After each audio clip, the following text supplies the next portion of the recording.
നമസ്കാരം.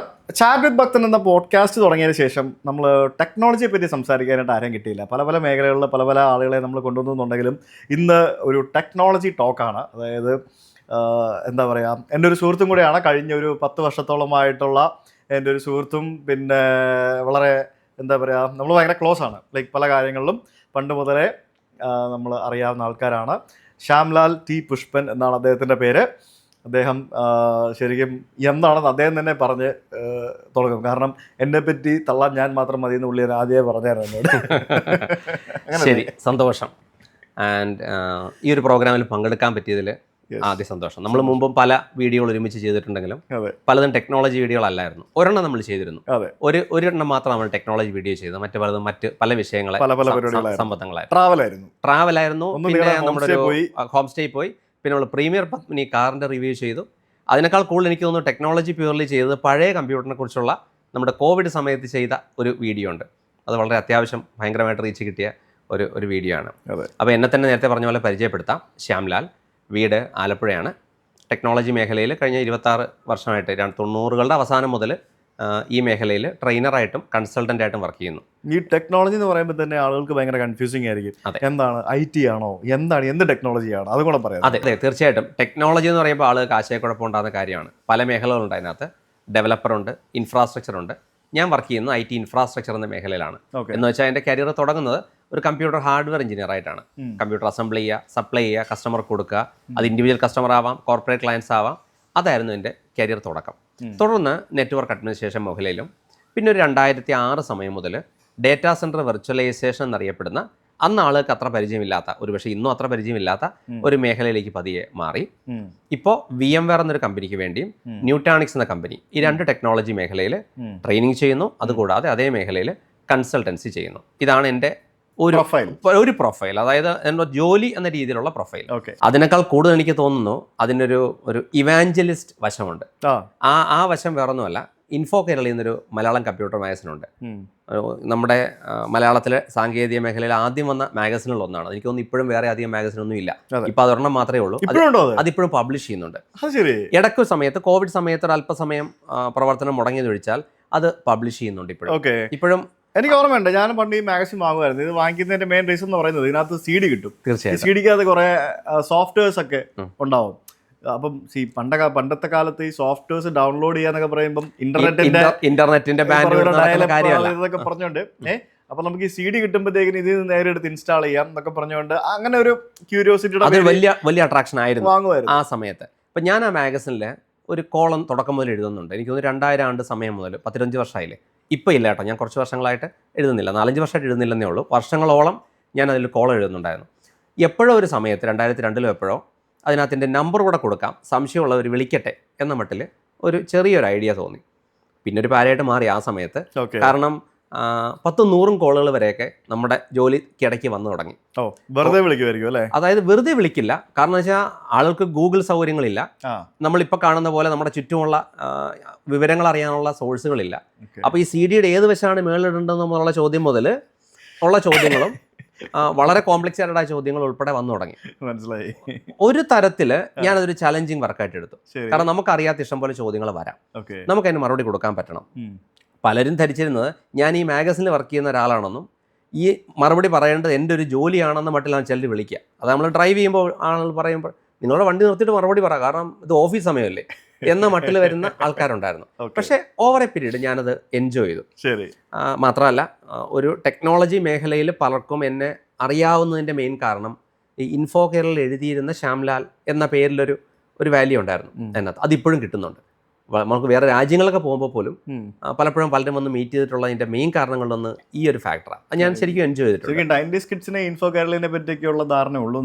സ്വാഭാവികം. കാരണം പ്രിന്റ് മീഡിയത്തെക്കുറിച്ച് പുതിയൊരു തലമുറയ്ക്ക് ഇപ്പം മനോരമയോ മാതൃഭൂമി പോലും അത്ര പരിചയം ഉണ്ടാവില്ല, പത്രങ്ങൾ പോലും പരിചയം ഉണ്ടാവില്ല. പിന്നെ നമുക്ക് ഇൻഫോ കേരളയെ നിർബന്ധിക്കാൻ പറ്റില്ല.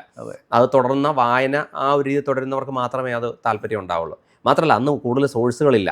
ഇന്നിപ്പോൾ സത്യത്തിൽ ആവശ്യമില്ല. പലപ്പോഴും ഒരു പ്രിന്റ് മീഡിയയുടെ ആവശ്യമില്ലാത്ത രീതിയിൽ നമ്മുടെ ചുറ്റുമുള്ള കാര്യങ്ങൾ വളർന്നു. നമ്മൾ അതിനെ സംസാരിക്കാൻ പോകുന്ന വിഷയങ്ങളൊന്നും. അപ്പോൾ അതുകൊണ്ട് തന്നെയാണ്.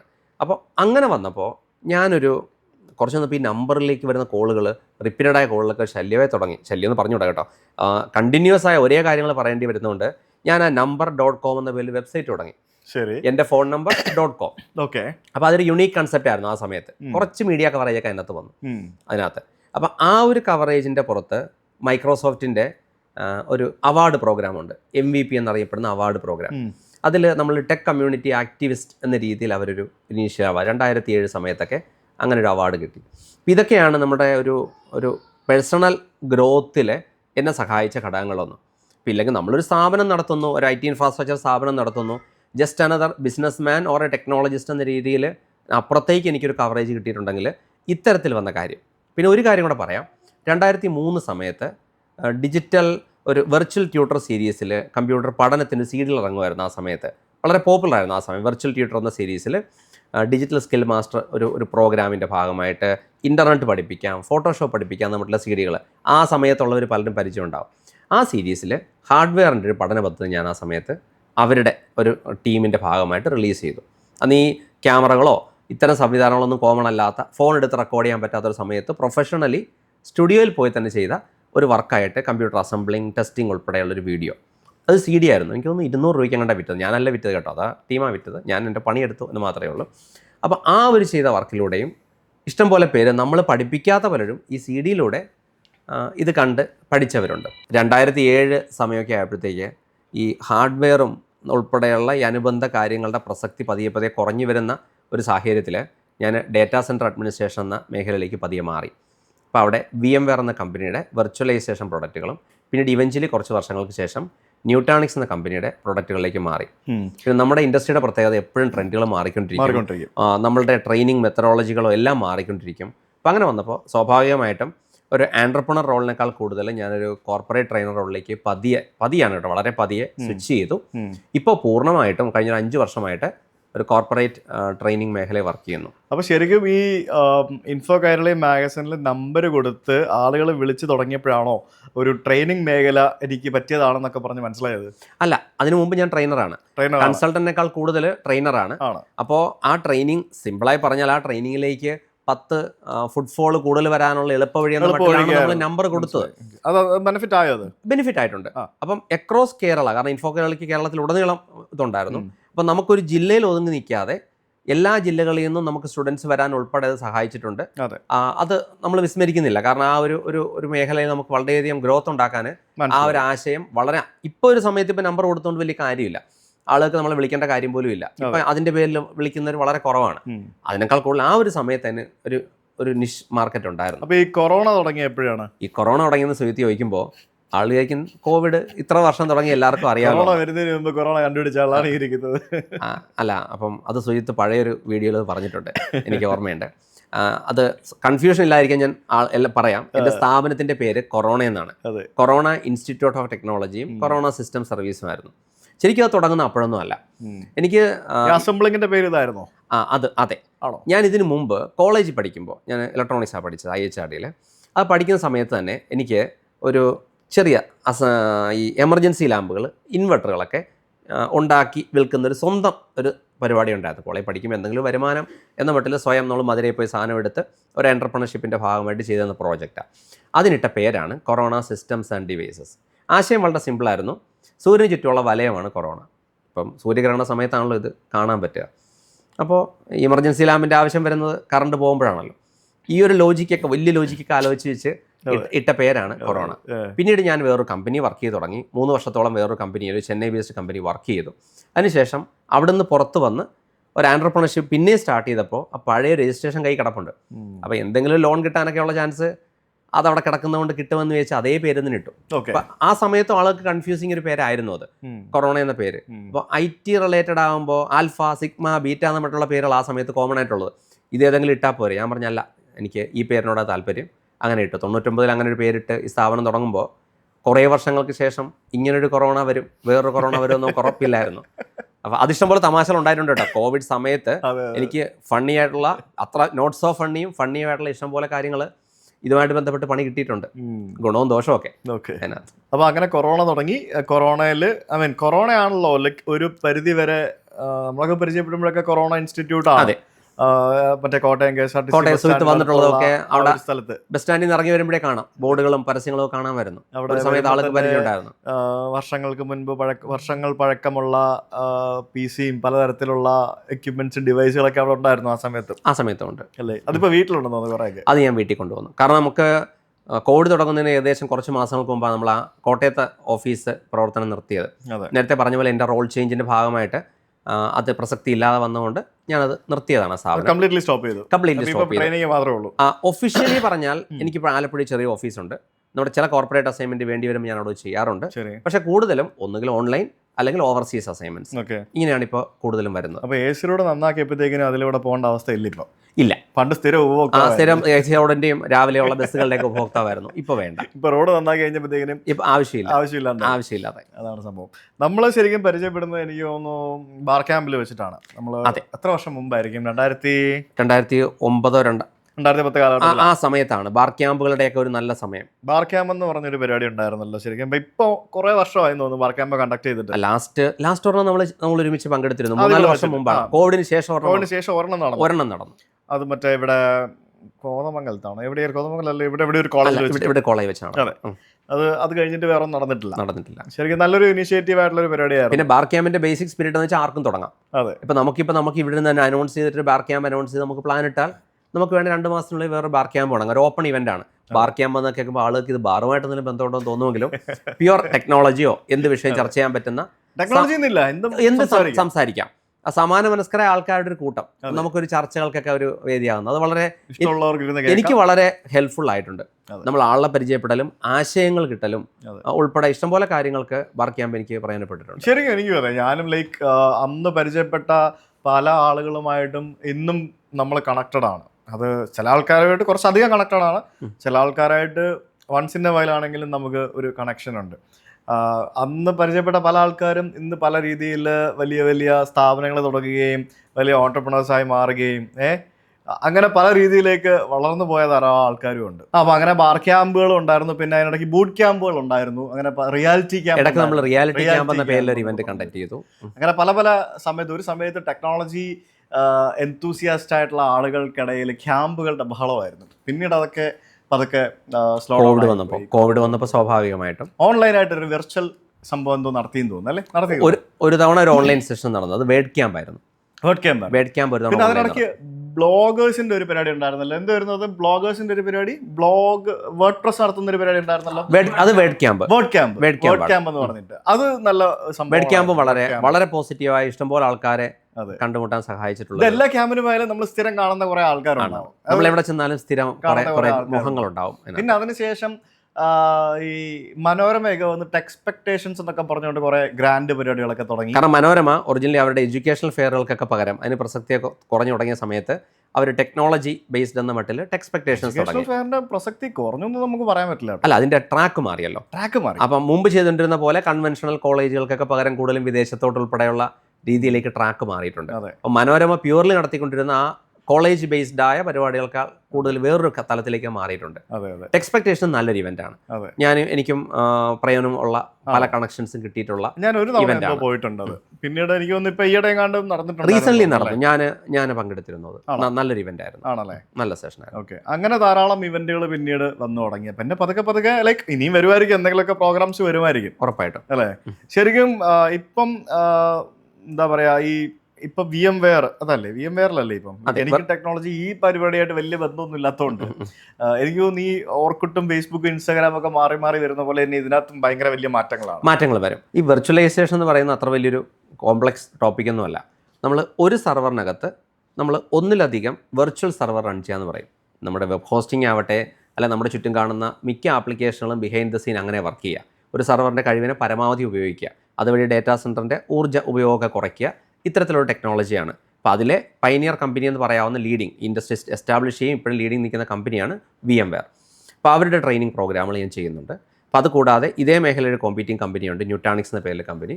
അപ്പോൾ അവരുടെ സൊല്യൂഷൻസും ചെയ്യുന്നുണ്ട്. ഇതാണ് പ്രൊഫഷണൽ ലെവലിൽ. ഇപ്പോഴും എങ്കിൽ പോലും ഈ IT ഇൻഫ്രാസ്ട്രക്ചറിൻ്റെ ബേസിക് കാര്യങ്ങളുടെ ഞാനൊരു സീരീസ് ഓഫ് വീഡിയോകൾ യൂട്യൂബിൽ ചെയ്യുന്നുണ്ട്. 2 രീതിയിൽ ചെയ്യുന്നുണ്ട്. ഒന്ന് IT fundamentals.in എന്ന പേരിൽ കമ്പ്യൂട്ടർ ഹാർഡ്വെയർ മെയിൻ്റനൻസിൻ്റെ ഒരു ഫുൾ പഠന പദ്ധതി സൗജന്യമായിട്ട് നമ്മൾ ഡയറക്റ്റായിട്ട് യൂട്യൂബിൽ പബ്ലിഷ് ചെയ്തിട്ടുണ്ട്. അത് കൂടാതെ പണ്ട് നമ്മൾ സംസാരിച്ച കമ്പ്യൂട്ടർ ചരിത്രത്തിൻ്റെ ഒരു full series cyber Malayalam videos എന്ന പേരിൽ യൂട്യൂബ് ചാനൽ റൺ ചെയ്യുന്നുണ്ട്. അപ്പോൾ അതിൽ ഒരു 110ഓളം കമ്പ്യൂട്ടിംഗ് ഇൻഡസ്ട്രിയുടെ ആദ്യകാലം മുതൽ ഇന്ന് വരെയുള്ളൊരു സീരീസ്. ഇതൊരു സ്വന്തം പാഷൻ്റെ പുറത്ത് ചെയ്യുന്നതാണ് കേട്ടോ, ഒരു മോണിറ്റൈസ്ഡ് കണ്ടന്റ് ഒന്നും അല്ല, മനസ്സിലായി. അതിനകത്ത് ചെയ്യുന്നുണ്ട്. നിങ്ങൾ ഈ സെർവർ എന്നൊക്കെ പറയുമ്പോഴത്തേക്കിനും ഈ സെർവർ എന്ന് പറയുന്ന ഒരു ഗ്രൂപ്പ് ഓഫ് കമ്പ്യൂട്ടേഴ്സ് എന്താ പറയുക, ഹോസ്റ്റഡ് സംവെയർ അങ്ങനെയല്ലേ? അത് ക്ലൗഡിനെ കുറിച്ചാണ് പറയാം. നമ്മൾ ഈ group of computer hosted somewhere എന്ന മട്ടിൽ കൂടുതലും ക്ലൗഡ് കമ്പ്യൂട്ടിംഗെ കുറിച്ചാണ് പറയാം. ഈ ക്ലൗഡ് ആണെങ്കിലും ഒരു സെർവറിലല്ലേ ഹോസ്റ്റ് ചെയ്യപ്പെടുക? തീർച്ചയായിട്ടും അല്ലേ? ആ സെർവർ എൻ്റെ ഫിസിക്കൽ സ്ഥലത്തിരുന്നിട്ട് ഞാൻ അതിനെയാണ് കണക്ട് ചെയ്യുന്നതെങ്കിൽ ഓൺ പ്രമൈസസ് എന്ന് പറയും. അതേ സാധനം ദൂരെ ഒരിടത്ത് ഇരിക്കുകയും ഞാനത് വാടകയ്ക്ക് റിസോഴ്സ് ഉപയോഗിക്കുകയും ചെയ്യുകയാണെങ്കിൽ അത് ക്ലൗഡ് എന്ന് പറയും. ഇപ്പോൾ cloud is somebody else's computer എന്ന് പറയും. നമ്മൾ വാടകയ്ക്ക് എടുക്കുന്നത്, നമ്മൾ ടാക്സി ഉപയോഗിക്കുന്നു, സ്വന്തം കാറുള്ള പോലുള്ള വ്യത്യാസമേ ഉള്ളൂ. മനസ്സിലായി. അപ്പോൾ എന്തായാലും സെർവർ എന്ന് പറയുന്ന ഒരു ഹാർഡ്വെയർ സംഭവം എന്തായാലും വേണം. അതിന് ഈ പറഞ്ഞ പോലെ ഒരു റീപ്ലേസ്മെന്റ് ഒക്കെ ഫ്യൂച്ചറിൽ വരാൻ അതില്ലാതാകുന്നില്ല. ഇപ്പൊ പലരും പറയും ഇപ്പൊ കമ്പ്യൂട്ടർ ഒന്നും വേണ്ടല്ലോ, എല്ലാം ക്ലൗഡിലല്ലേ. അത് മേഘത്തിലൊന്നും അല്ലല്ലോ. ഈ ക്ലൗഡ് എന്ന് പറയുന്നത് നമ്മൾ ബിഹൈൻഡ് ദ സീൻ ഇപ്പൊ ആമസോണിന്റെ ഒരു ക്ലൗഡ് ചെന്ന ഒരു പോഡ് എന്ന് പറയുമ്പോൾ ഒരു പക്ഷേ ആയിരക്കണക്കിന് സർവറുകൾ അടങ്ങിയ ഒരു വലിയ ഇൻഫ്രാസ്ട്രക്ചർ, അതിപ്പം അയർലൻഡിലാവാം മറ്റു രാജ്യത്താവാം, അവിടെ ഇരിക്കുന്ന ഇൻഫ്രാസ്ട്രക്ചറിലോട്ട് നമ്മൾ കണക്ട് ചെയ്യുന്നു. അപ്പോൾ അവിടെ വർക്ക് ചെയ്യുന്ന ഒരാളെ സംബന്ധിച്ച് അതൊരു പ്യുവർ ഹാർഡ്വെയർ നോളജാണ്. പുറത്തുനിന്ന് ഇവിടുന്ന് ആക്സസ് ചെയ്യുന്ന ഒരാളെ സംബന്ധിച്ച് ക്ലൗഡ് നോളജും അവിടെ ഇരിക്കുന്ന ആളെ സംബന്ധിച്ച് ഓൺ പ്രം നോളജുമാണ്. അപ്പോൾ ഈ സ്കില്ലുകളൊന്നും വേണ്ടതാകുന്നില്ല. അപ്പോൾ ആളുകളുടെ പലപ്പോഴും നമ്മൾ ധരിക്കുന്നത് അറിയാം, എനിക്കിനി ഇപ്പോൾ ഹാർഡ്വെയർ ഒന്നും പഠിക്കണ്ടല്ലോ എന്ന മട്ടില്ല. പക്ഷെ ഇപ്പോഴും നമ്മൾ LKG തന്നെയല്ലേ കുട്ടികളെ ചേർക്കുന്നത്. കാലം മാറിയെന്ന് പറഞ്ഞിട്ട് നമുക്ക് നേരെ കോളേജ് ചേർക്കുന്നില്ല. അക്ഷരം തന്നെയല്ലേ ആദ്യം പഠിക്കേണ്ടത്. അപ്പോൾ അടിസ്ഥാന ഹാർഡ്വെയർ അറിയുക, നെറ്റ്വർക്കിംഗ് സ്കിൽസ് അറിയുക, അടുത്ത ഘട്ടമായിട്ട് ഇത്തരത്തിലുള്ള സ്കിൽസ് അറിയുക. പലപ്പോഴും സംഭവിക്കുന്നതൊന്നും അല്ല കേട്ടോ. കോളേജിൽ നിന്ന് വന്നിട്ട് നേരെ ഏതെങ്കിലും ഒരു ക്ലൗഡ് കമ്പ്യൂട്ടിംഗ് കോഴ്സുകളിലോട്ട് കാളിൽ ചേരുക. അപ്പോൾ ബാക്ക്ഗ്രൗണ്ട് കൃത്യമായിട്ട് ഇല്ലാതെ തന്നെ വരുന്നൊരു ഗ്രൂപ്പിന്റെ പ്രശ്നമുണ്ട്. പഴയൊരു ഗ്രൂപ്പ് അങ്ങനെയല്ല. നമ്മൾ ഈ പഴയത് നല്ലതാണെന്ന് മട്ടിൽ തള്ളു നടത്തുകയല്ല.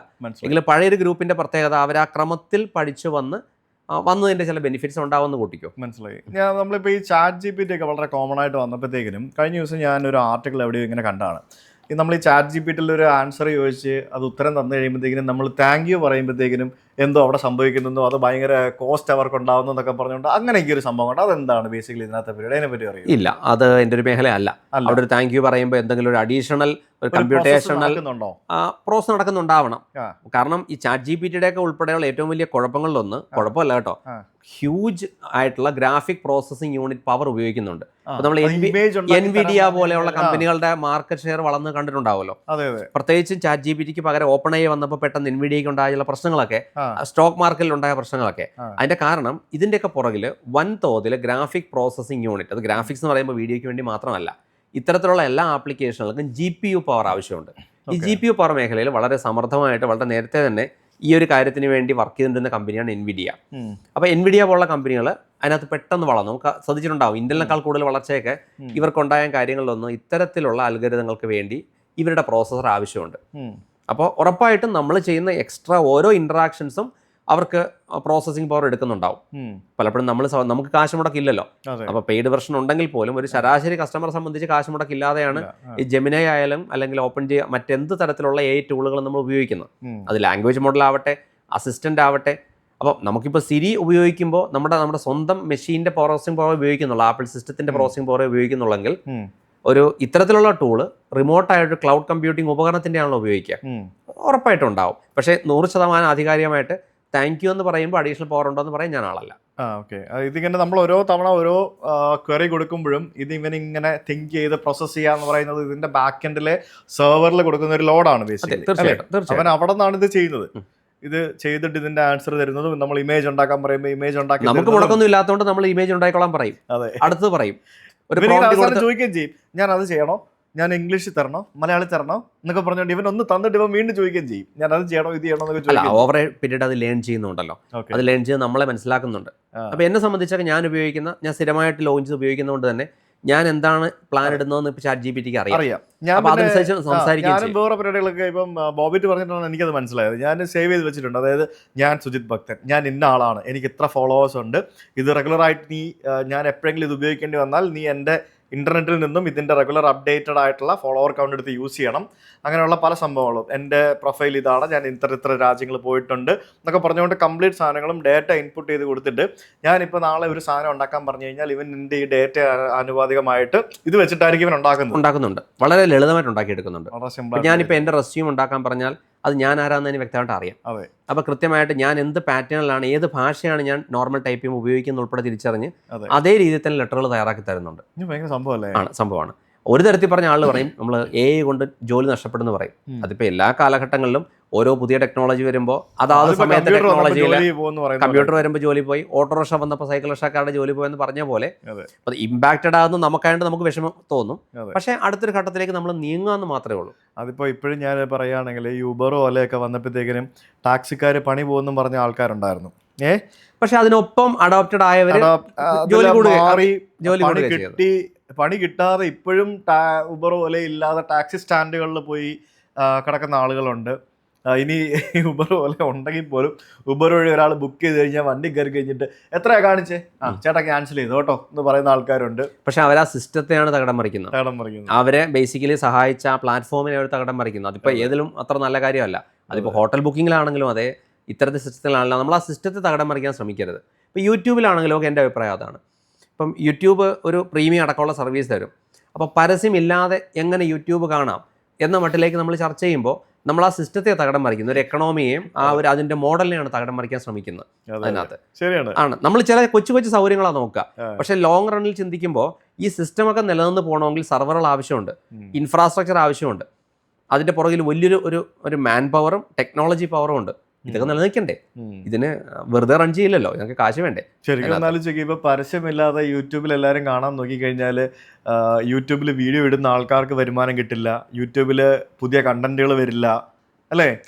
കാരണം കണ്ടന്റ് ക്രിയേറ്റ് ചെയ്യാൻ എനിക്ക് താല്പര്യം ഉണ്ടാവണമെങ്കിൽ ഒരു കോണ്ടന്റ് ക്രിയേറ്റർ എന്ന രീതിയിൽ സ്വാഭാവികമായിട്ടും കാശ് കിട്ടണം, റിവാർഡിങ് ആയിരിക്കണ്ടേ എന്തെങ്കിലും. അപ്പം ഇല്ലാതെ വന്നാൽ എനിക്ക് ഇൻട്രസ്റ്റ് അല്പം കഴിയുമ്പോൾ നഷ്ടപ്പെടും അതിനകത്ത്. അപ്പൊ അങ്ങനെ ഒരു പ്ലാറ്റ്ഫോം തന്നെ ഇല്ലാണ്ടായി പോകും. അങ്ങനെ ലൈക്ക് ഈ പറഞ്ഞ പോലെ എന്തെങ്കിലുമൊക്കെ ഓൾട്ടർനേറ്റീവ് ആയിട്ടുള്ള ഇപ്പം യൂട്യൂബ് തന്നെ അഡ്വർടൈസ്മെന്റ്സ് കുറഞ്ഞിട്ട് പ്രീമിയം എന്ന് പറഞ്ഞ ഫീച്ചർ കൊണ്ടുവന്നിട്ട് ഭയങ്കരമായിട്ട് ഇപ്പോൾ പ്രീമിയത്തെ പുഷ് ചെയ്തുകൊണ്ടിരിക്കുകയാണ്. അപ്പോൾ പ്രീമിയം വരുമ്പോഴത്തേക്കിനും അതിനകത്ത് പരസ്യം കാണുന്നില്ലല്ലോ. അപ്പോൾ ആ പ്രീമിയം യൂസേഴ്സ്, അതായത് ഇപ്പം എൻ്റെ വീഡിയോ 1,00,000 പേര് കാണുന്നുണ്ടെങ്കിൽ 25,000 ആളുകൾ പ്രീമിയം യൂസേഴ്സ് ആണെന്നുണ്ടെങ്കിൽ ഈ പ്രീമിയം യൂസേഴ്സിൻ്റെ കണക്കെടുത്തിട്ട് അതിൽ നിന്ന് ഒരു പെർസെൻറ്റേജ് ഓഫ് ഷെയർ എനിക്ക് യൂട്യൂബ് തരും. വേറെ വഴിയില്ല, കാരണം പരസ്യം കാണിക്കുന്നില്ലല്ലോ. തീർച്ചയായിട്ടും. അപ്പോൾ കൂടുതൽ ആളുകൾ പ്രീമിയം എടുക്കുമ്പോഴത്തേക്കിനും അതനുസരിച്ചിട്ട് സത്യം പറഞ്ഞു കഴിഞ്ഞാൽ യൂട്യൂബിന് നഷ്ടമാ. എനിക്കറിയത്തില്ല അവരെന്താ അങ്ങനെ ചെയ്യുന്നത് ഇല്ലേ. പക്ഷേ കാണിക്കാൻ പറ്റില്ല, ആള് കൺവീനിയന്റ്. പ്രത്യേകിച്ച് ഞാൻ ഉപയോഗിക്കുന്നുണ്ട്, കാരണം പ്രത്യേകിച്ച് ടി വിയിൽ കാണുമ്പോൾ ഇടയ്ക്ക് വരുന്ന പരസ്യ ശല്യമാണ്. 4 വർഷമായിട്ട് യൂട്യൂബ് പ്രീമിയം യൂസ് ചെയ്യുന്നുണ്ട്. അതാണ്. അപ്പൊ സുജിത്ത് തന്നെ പറയണം, പ്രീമിയം ഉപയോഗിക്കുന്നുണ്ട്. കാരണം നമുക്ക് ഒരു മെമ്പർഷിപ്പ് എടുത്തു കഴിഞ്ഞാൽ ഫാമിലിയിൽ 3 പേർക്ക് ഷെയർ ചെയ്യാം. നമ്മുടെ ടി വിയിൽ കാണാം പരസ്യമില്ലാതെ. ബാക്കി നമുക്ക് ഫ്രണ്ട്സിനും ഫാമിലിക്കും ഒക്കെ വേണമെങ്കിൽ നമുക്ക് ഷെയർ ചെയ്യാൻ പറ്റും. And it's very cheap in India. വളരെ അഫോർഡബിൾ ആണ് ഇന്ത്യയിൽ. അതിപ്പോ ഇപ്പോൾ നമുക്ക് നെറ്റ്ഫ്ലിക്സ് ആവട്ടെ, മറ്റേത് പ്ലാൻസ് എടുത്താലും ഇന്ത്യൻ മോഡൽ വളരെ അഫോർഡബിൾ ആണ്. ഇപ്പോൾ സ്റ്റാർലിങ്ക് വരുന്നു. ഈ സ്റ്റാർലിങ്ക് വരുന്നതും വിദേശത്ത് കിട്ടുന്നതിനേക്കാൾ അഫോർഡബിൾ ആയിട്ട് ഇന്റർനെറ്റ് നമുക്ക്. എന്താണ് ശരിക്കും ഈ സ്റ്റാർലിങ്കിന്റെ കൺസെപ്റ്റ്? നമുക്ക് സാറ്റലൈറ്റ് ബേസ്ഡ് ഇന്റർനെറ്റ് ആണ്. ശരി. അപ്പം ഞാനൊരു നൊമാഡ് എന്ന മട്ടിൽ ഒരു കാറുമായിട്ട് ഇറങ്ങി ലോകം ചുറ്റാൻ ഇറങ്ങിയ ഒരാളാണെന്ന് വെക്കുക. എനിക്ക് എൻ്റെ പണി തുടരണം. അതിന് പറ്റുന്ന ഇപ്പൊ കിട്ടുന്നതിൽ ഏറ്റവും നല്ല ഓപ്ഷൻസ് ഒന്ന് സ്റ്റാർലിങ്ക് ആണ്. നമ്മൾ ഈ വാൻ ലൈഫ് നടത്തുന്ന മിക്കവരുടെയും ഇപ്പോഴത്തെ നിലനിൽപ്പ് തന്നെ ഇത്തരം സ്റ്റാർലിങ്ക് ഇന്റർനെറ്റ് ആണ്. മറ്റേത് തരത്തിലുള്ള ചെറിയ ചെറിയ സിം ഉപയോഗിക്കുകയോ ഇന്റർനാഷണൽ സിം ഉപയോഗിക്കുകയോ ചെയ്താലോ ഒക്കെ കിട്ടുന്നതിനേക്കാളൊക്കെ നല്ല ബാൻഡ് വിഡ്ത്ത് ഡയറക്റ്റ് ആയിട്ട് സാറ്റലൈറ്റിൽ നിന്ന് റിസീവ് ചെയ്യാൻ ഹെൽപ്ഫുൾ ആകുക. നമ്മൾ DTH പോലെ തന്നെ വേറൊരു കൺസെപ്റ്റാണ്. അവരുടെ ആന്റിന വെച്ചിട്ട് കിട്ടുകയാണ്. അപ്പോൾ അത് വരുന്നതോടെ നമ്മൾ ഇന്റർനെറ്റ് ഉപയോഗിക്കുന്ന രീതി തന്നെ മാറും. അപ്പൊ അറിയാലോ, പണ്ടാണെങ്കിൽ ഒരു വീഡിയോ പോലും പ്രോപ്പറായിട്ട് കാണാൻ പറ്റാത്തൊരവസ്ഥയിൽ നിന്ന് മാറിയിട്ട് നമ്മൾ റിലയൻസോ ജിയോയുടെ ഒക്കെ ഒരു സമയത്തുണ്ടായ ഒരു പോപ്പുലാരിറ്റി, ഒരു പുഷ് ഓർമ്മയില്ലേ, അതിന്റെ അടുത്ത ഘട്ടം എന്ന മട്ടിൽ സ്റ്റാർലിങ്കിനെ നമുക്ക് കാണാം. സ്റ്റാർലിങ്ക് വരുന്നതോടുകൂടി ആൾ ഉപയോഗിക്കുന്ന പാറ്റേൺ മാറും. അപ്പൊ എന്നെ സംബന്ധിച്ച് ഞാൻ എൻ്റെ വർക്ക് കൂടുതലും വീട്ടിൽ നിന്നാണ്. വർക്ക് ഫ്രം ഹോം എന്ന മട്ടിൽ ഞാൻ സത്യത്തിൽ എനിക്ക് 3 ഇന്റർനെറ്റ് കണക്ഷൻ ഉണ്ട്. 2 BSNL-ഉം ഒരു ഏഷ്യാനെറ്റും. കാരണം നമുക്കൊരു ഫിയർ ഫാക്ടർ ഉണ്ട്. കാരണം എനിക്കൊരു കോർപ്പറേറ്റ് ട്രെയിനിങ് ഡെലിവറി 8 മണിക്കൂർ അൺഇൻറ്ററപ്റ്റഡ് ആയിട്ട് എൻ്റെ വീഡിയോ അടക്കം എൻ്റെ സർവറുകളുടെ സ്ട്രീമിംഗ് അടക്കം, ഞാൻ സർവറുകൾ റാക്ക് ഉണ്ട് എനിക്ക്, ഈ റാക്ക് അടക്കം അവർക്ക് ഉപയോഗിക്കാവുന്ന രീതിയിൽ കിട്ടേണ്ടതാണ്. എന്തെങ്കിലും കാരണവശാൽ ഇത് മുടങ്ങിയാൽ ഞാൻ ഇതിന് ബാധ്യസ്ഥനാണ്. കാരണം എൻഡ് ടു എൻഡ് അക്കൗണ്ടബിലിറ്റി എൻ്റെതാണ്. അപ്പം എൻ്റെ ഭയം എന്താണെന്ന് വെച്ചാൽ ഒരു കണക്ഷൻ പോവാം, അത് അടുത്തത് പോവാം, അതിന് പ്ലാൻ സി വരെ നമ്മൾ ആലോചിക്കുക. അപ്പോൾ എന്നെ സംബന്ധിച്ച് ഞാൻ സ്റ്റാർലിങ്ക് കിട്ടിയാൻ എടുക്കും. കാരണം ഇതൊന്നും അല്ലാതെ, കാരണം ഇത് എപ്പോഴും ഒരു വെതർ പ്രശ്നങ്ങൾ ഉൾപ്പെടെ നമ്മുടെ നാട്ടിലെ സാഹചര്യമൊക്കെ വെച്ചിട്ട് കാലാവസ്ഥ ഉൾപ്പെടെ പ്രശ്നം വരുമ്പോൾ ഞാൻ സ്റ്റാർലിങ്ക് ഉറപ്പായിട്ടും എടുക്കും. അപ്പോൾ എനിക്ക് തോന്നുന്നു നമ്മുടെ ഈ നെറ്റ്വർക്ക് എന്നുള്ള സംഭവം നോക്കാതെ ഏത് കാട്ടിലും ഏത് റിമോട്ട് ആയിട്ടുള്ള സ്ഥലത്തും സ്റ്റാർലിങ്ക് കിട്ടുകയാണ് അല്ലേ? കാരണം സാറ്റലൈറ്റ് ബേസ്ഡ് ആണ്. ശരിക്കും വിമാനങ്ങളിലും കപ്പലുകളിലും ഉള്ള സെയിം സിസ്റ്റം, അതുപോലെ സിസ്റ്റം നമുക്ക് കിട്ടുകയാണ്. സ്റ്റാർലിങ്ക് തന്നെയല്ലേ ഇപ്പം ഈ മറ്റേ ഖത്തർ എയർവേസിന്റെ ഒക്കെ വിമാനത്തിൽ ഇൻട്രൊഡ്യൂസ് ചെയ്തിട്ട്, ഖത്തറിലാണോ എമിറേറ്റ്സിലായിരുന്നു അവര് മറ്റേ പുള്ളിനെ വീഡിയോ കോൾ വിളിച്ച ഓർമ്മയില്ലേ? വിമാനത്തിൽ യാത്ര ചെയ്തുകൊണ്ടിരിക്കെ അവര് എലോൺ മസ്കിനെ വീഡിയോ കോൾ വിളിച്ചു. തുടക്ക സമയത്താണ്, അധികം നാളായില്ല അത്. അതായത് എനിക്ക് ഇപ്പോഴും ഓർമ്മയുണ്ട്. ശരിയാണ്, ഖത്തർ എയർവേസിന്റെ വിമാനത്തിൽ യാത്ര ചെയ്യുമ്പോഴത്തേക്കിനും നിങ്ങൾക്ക് അൺലിമിറ്റഡ് ഇന്റർനെറ്റ് കിട്ടുകയാണ്. വിമാനത്തിലിരുന്നു കൊണ്ട് നിങ്ങൾക്ക് വീഡിയോ കോൾ വിളിക്കാം, നിങ്ങൾക്ക് യൂട്യൂബിൽ വീഡിയോ കാണാം. ഒന്ന് ആലോചിക്കുക, 1000 km/h വേഗതയിൽ 40,000 അടി ഉയരത്തിലൂടെ പറക്കുന്ന വിമാനത്തിലാണ് you are getting all those things. അല്ല, ടെക്നോളജി അതിൻ്റെ ഒരു ശരിയായ സെൻസിലെടുത്താൽ എനിക്കിപ്പോഴും ഒരു മാജിക്ക് പോലെ തോന്നുക. ഞാൻ ഫാസിനേറ്റഡ് അതിനകത്ത്. ഇപ്പോഴും നമ്മുടെ ഏറ്റവും വലിയ കുഴപ്പം എന്തറിയാം, നമ്മളിപ്പോൾ ഒന്നിലും ഫാസിനേറ്റഡ് ആവുന്നില്ല എന്നുള്ളതാണ്. എത്ര കോംപ്ലക്സ് ആയ ടെക്നോളജിയിൽ ഉപകരണം നമ്മുടെ മുമ്പിൽ നീട്ടിയാലും ആളെടുത്തിട്ട് എത്ര രൂപയാവും, ആമസോൺ ലിങ്ക് തരാമോ, ഇതിനപ്പുറം ഈ മാജിക്ക് എങ്ങനെ വർക്ക് ചെയ്യുന്നു, ഇതെങ്ങനെയാണ് ഇത് ചെയ്യുന്നത്, അല്ലെ എത്ര ആപ്പിൾ ഒരു എയർ ഡ്രോപ്പ് ചെയ്യുന്നു, ഒരു അടുത്ത ഡിവൈസിലോട്ട് എയർ ഡ്രോപ്പ് ചെയ്യുന്നു. സുഹൃത്തെ, എങ്ങനെയാണ് ഈ എയർ ഡ്രോപ്പ് നിങ്ങൾക്ക് കിട്ടിയത്, വർക്ക് ചെയ്യുന്നത്? ഇതിനെക്കുറിച്ചേക്കാൾ കൂടുതൽ ആളുകൾ വറീഡാകുന്ന അതിൻ്റെ ഫീച്ചർ, സ്പീഡ് പോരല്ലോ എന്ന മട്ടിലായിരിക്കും കമൻറ്റ്. ഈ പറഞ്ഞ 1000 km സ്പീഡിൽ യാത്ര ചെയ്യുന്ന വാഹനത്തിലും നമ്മുടെ പ്രശ്നം കിട്ടിയ ജ്യൂസിന് സ്വാദ് പോരെന്നുള്ളതായിരിക്കുമല്ലോ. ഈ വിമാനത്തിലാണെങ്കിൽ വിമാനം റിവ്യൂ ചെയ്യുമല്ലോ, പലരും സുഹൃത്ത് ചെയ്യാറുണ്ട്. പക്ഷെ ഞാൻ കണ്ടിട്ടുള്ള ഈ കുറ്റം പറയാൻ വേണ്ടി മാത്രം വിമാനം റിവ്യൂ ചെയ്യുന്നൊരു ഗ്രൂപ്പ് ഞാൻ വിദേശികളെ കാണാറുണ്ട് പലപ്പോഴും. ഞാൻ പ്രത്യേകിച്ച് ശ്രദ്ധിച്ചിട്ടുള്ളത് നമ്മുടെ നാട്ടിലെ എയർലൈൻസിനെ മുഴുവൻ കുറ്റം പറഞ്ഞുകൊണ്ടൊക്കെ ഇഷ്ടംപോലെ സീരീസ് കാണാം. ഇതിനകത്തൊക്കെ പലരുടെയും കൺസേൺ കിട്ടിയ ജ്യൂസ് അത്ര ക്വാളിറ്റി പോരായിരുന്നുള്ളതാണ്. അപ്പോഴവർ ആ ടെക്നോളജിയെക്കുറിച്ചോ ആ വിമാനം എത്ര പെർഫെക്റ്റ് ആയിട്ട് അതിനകത്ത് പറന്നവരെ ലാൻഡ് ചെയ്യിച്ച സമയത്ത് ലാൻഡ് ചെയ്ത് ചിന്തിക്കുന്നില്ല. എയർ ഹോസ്റ്റസ് എത്ര പ്ലീസിങ് ആയിരുന്നു. ഇത് സത്യത്തിൽ ബാധകമായ കാര്യമാണോ?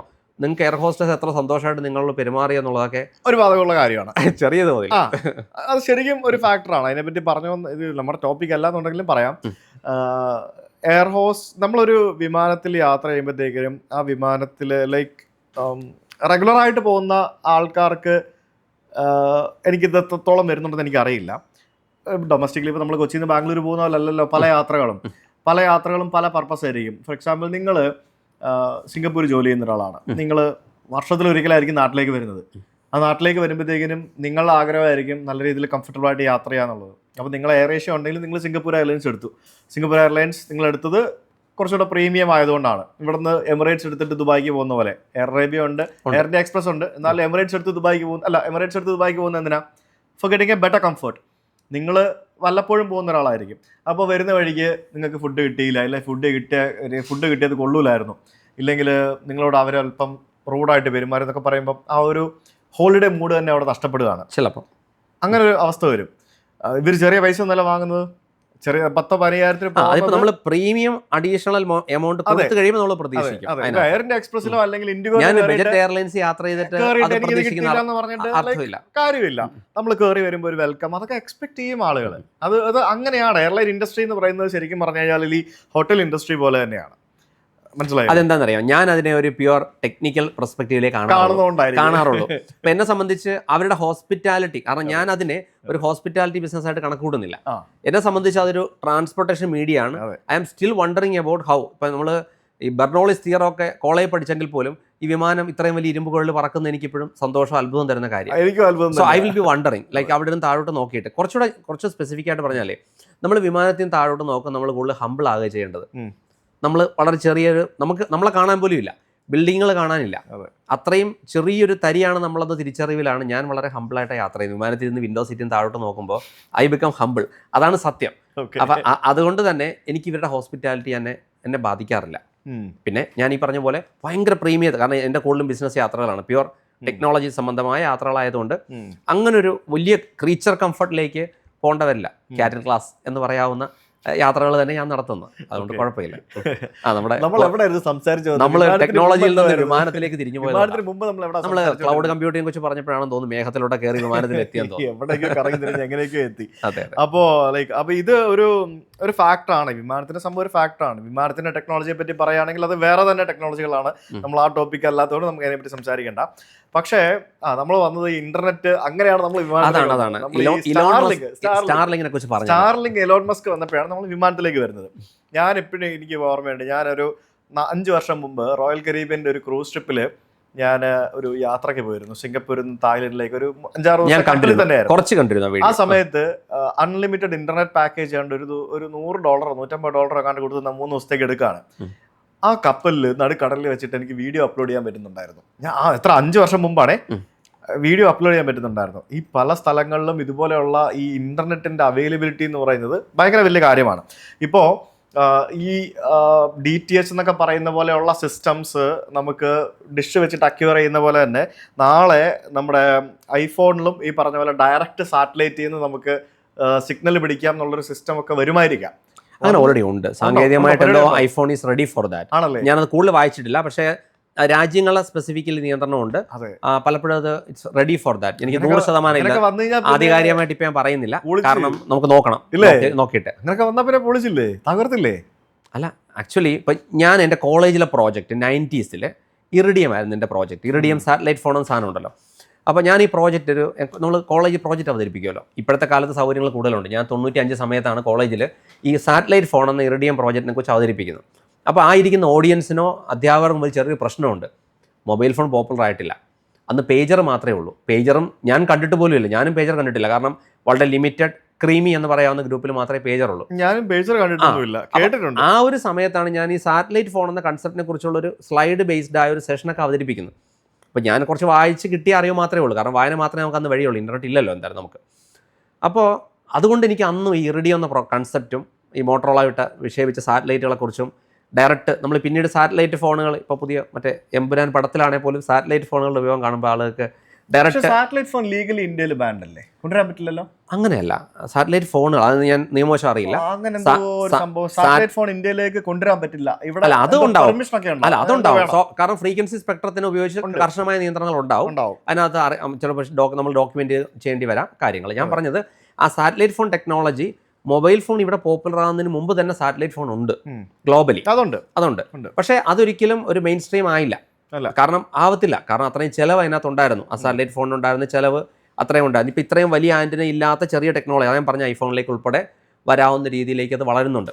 ഇപ്പം നമുക്ക് ലോ ഓർബിറ്റിംഗ് സാറ്റലൈറ്റുകൾ ഉൾപ്പെടെ വരുമ്പോഴത്തേക്ക് 100% ഞാൻ ആധികാരമായിട്ട് പറയുന്നില്ല. കാരണം നമ്മൾ ചുമ്മാ വെറുതെ ബ്ലഫ് ചെയ്യാൻ പറ്റില്ല ഈ വിഷയത്തിൽ. ആളുകൾ താഴെ വന്ന് അതങ്ങനെയല്ല എന്ന് ഉറപ്പായിട്ടും കമന്റ് ചെയ്യാൻ പോകുന്ന വിഷയമാണ്. നമ്മളെക്കാട്ടിൽ വിവരമുള്ള ആൾക്കാരായിരിക്കും എന്തായാലും. പിന്നെ ഫ്രീക്വൻസിയെ കുറിച്ച് വിവരമുള്ളവരാണ് കാണുന്നത്. ഞാനത് ബ്ലഫ് ചെയ്ത് കഴിഞ്ഞാൽ ആളുടെ താഴെ വന്ന് നമുക്ക് ചീത്ത കിട്ടാനുള്ള ചാൻസ് ഉണ്ട് അതിനകത്ത്. അതെ. മൈക്രോസോഫ്റ്റിന്റെ MVP ടീഷർട്ട് ഇട്ടിട്ടിരുന്ന് ഡയലോഗ് അടിക്കാന്ന് പറയും.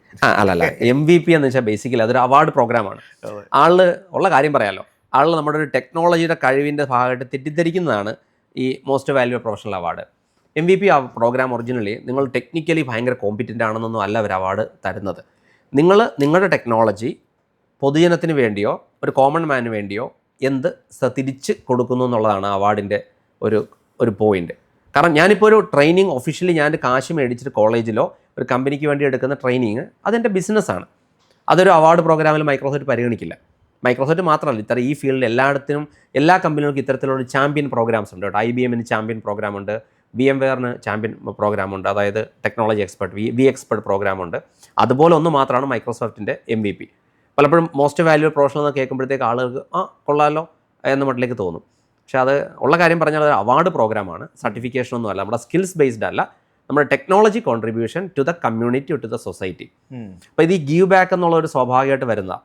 ഞാൻ ഒരു കാര്യം പറഞ്ഞാൽ ചിലർ ചിന്തിക്കുന്നത് ഞാൻ ഇത്ര കാലം വർക്ക് ചെയ്യാം, ഒരു പ്രൊഫഷണലി വർക്ക് ചെയ്യാം, അതിനുശേഷം നമുക്ക് സമൂഹത്തിലേക്ക് തിരിച്ചു കൊടുക്കാം എന്നൊക്കെ ചിന്തിക്കുന്നൊരു ഗ്രൂപ്പുണ്ട്.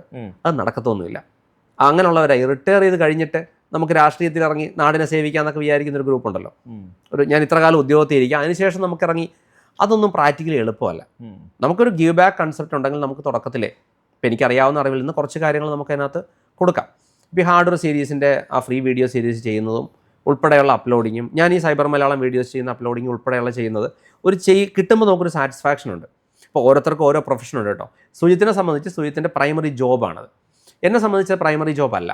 അപ്പോൾ അതുകൊണ്ട് തന്നെ എനിക്കൊരു സാറ്റിസ്ഫാക്ഷൻ എന്ന പേരിൽ ചെയ്യാൻ പറ്റും. ഓക്കെ, ഒരു മണി മാറ്ററിനേക്കാൾ എൻ്റെ പ്രൊഫഷൻ വേറെ ആയതുകൊണ്ട് എന്നെ സംബന്ധിച്ച് യൂട്യൂബ് എനിക്കൊരു സെൽഫ് എക്സ്പ്രസ് ചെയ്യാനുള്ളൊരു വേദി മാത്രമായിട്ട് മാറും. സ്വാഭാവികമാണ്. അതിപ്പോൾ ഓരോരുത്തർക്ക് ഓരോ രീതിയിലാണല്ലോ അവർ ആ ചാനലിനെ കാണുക.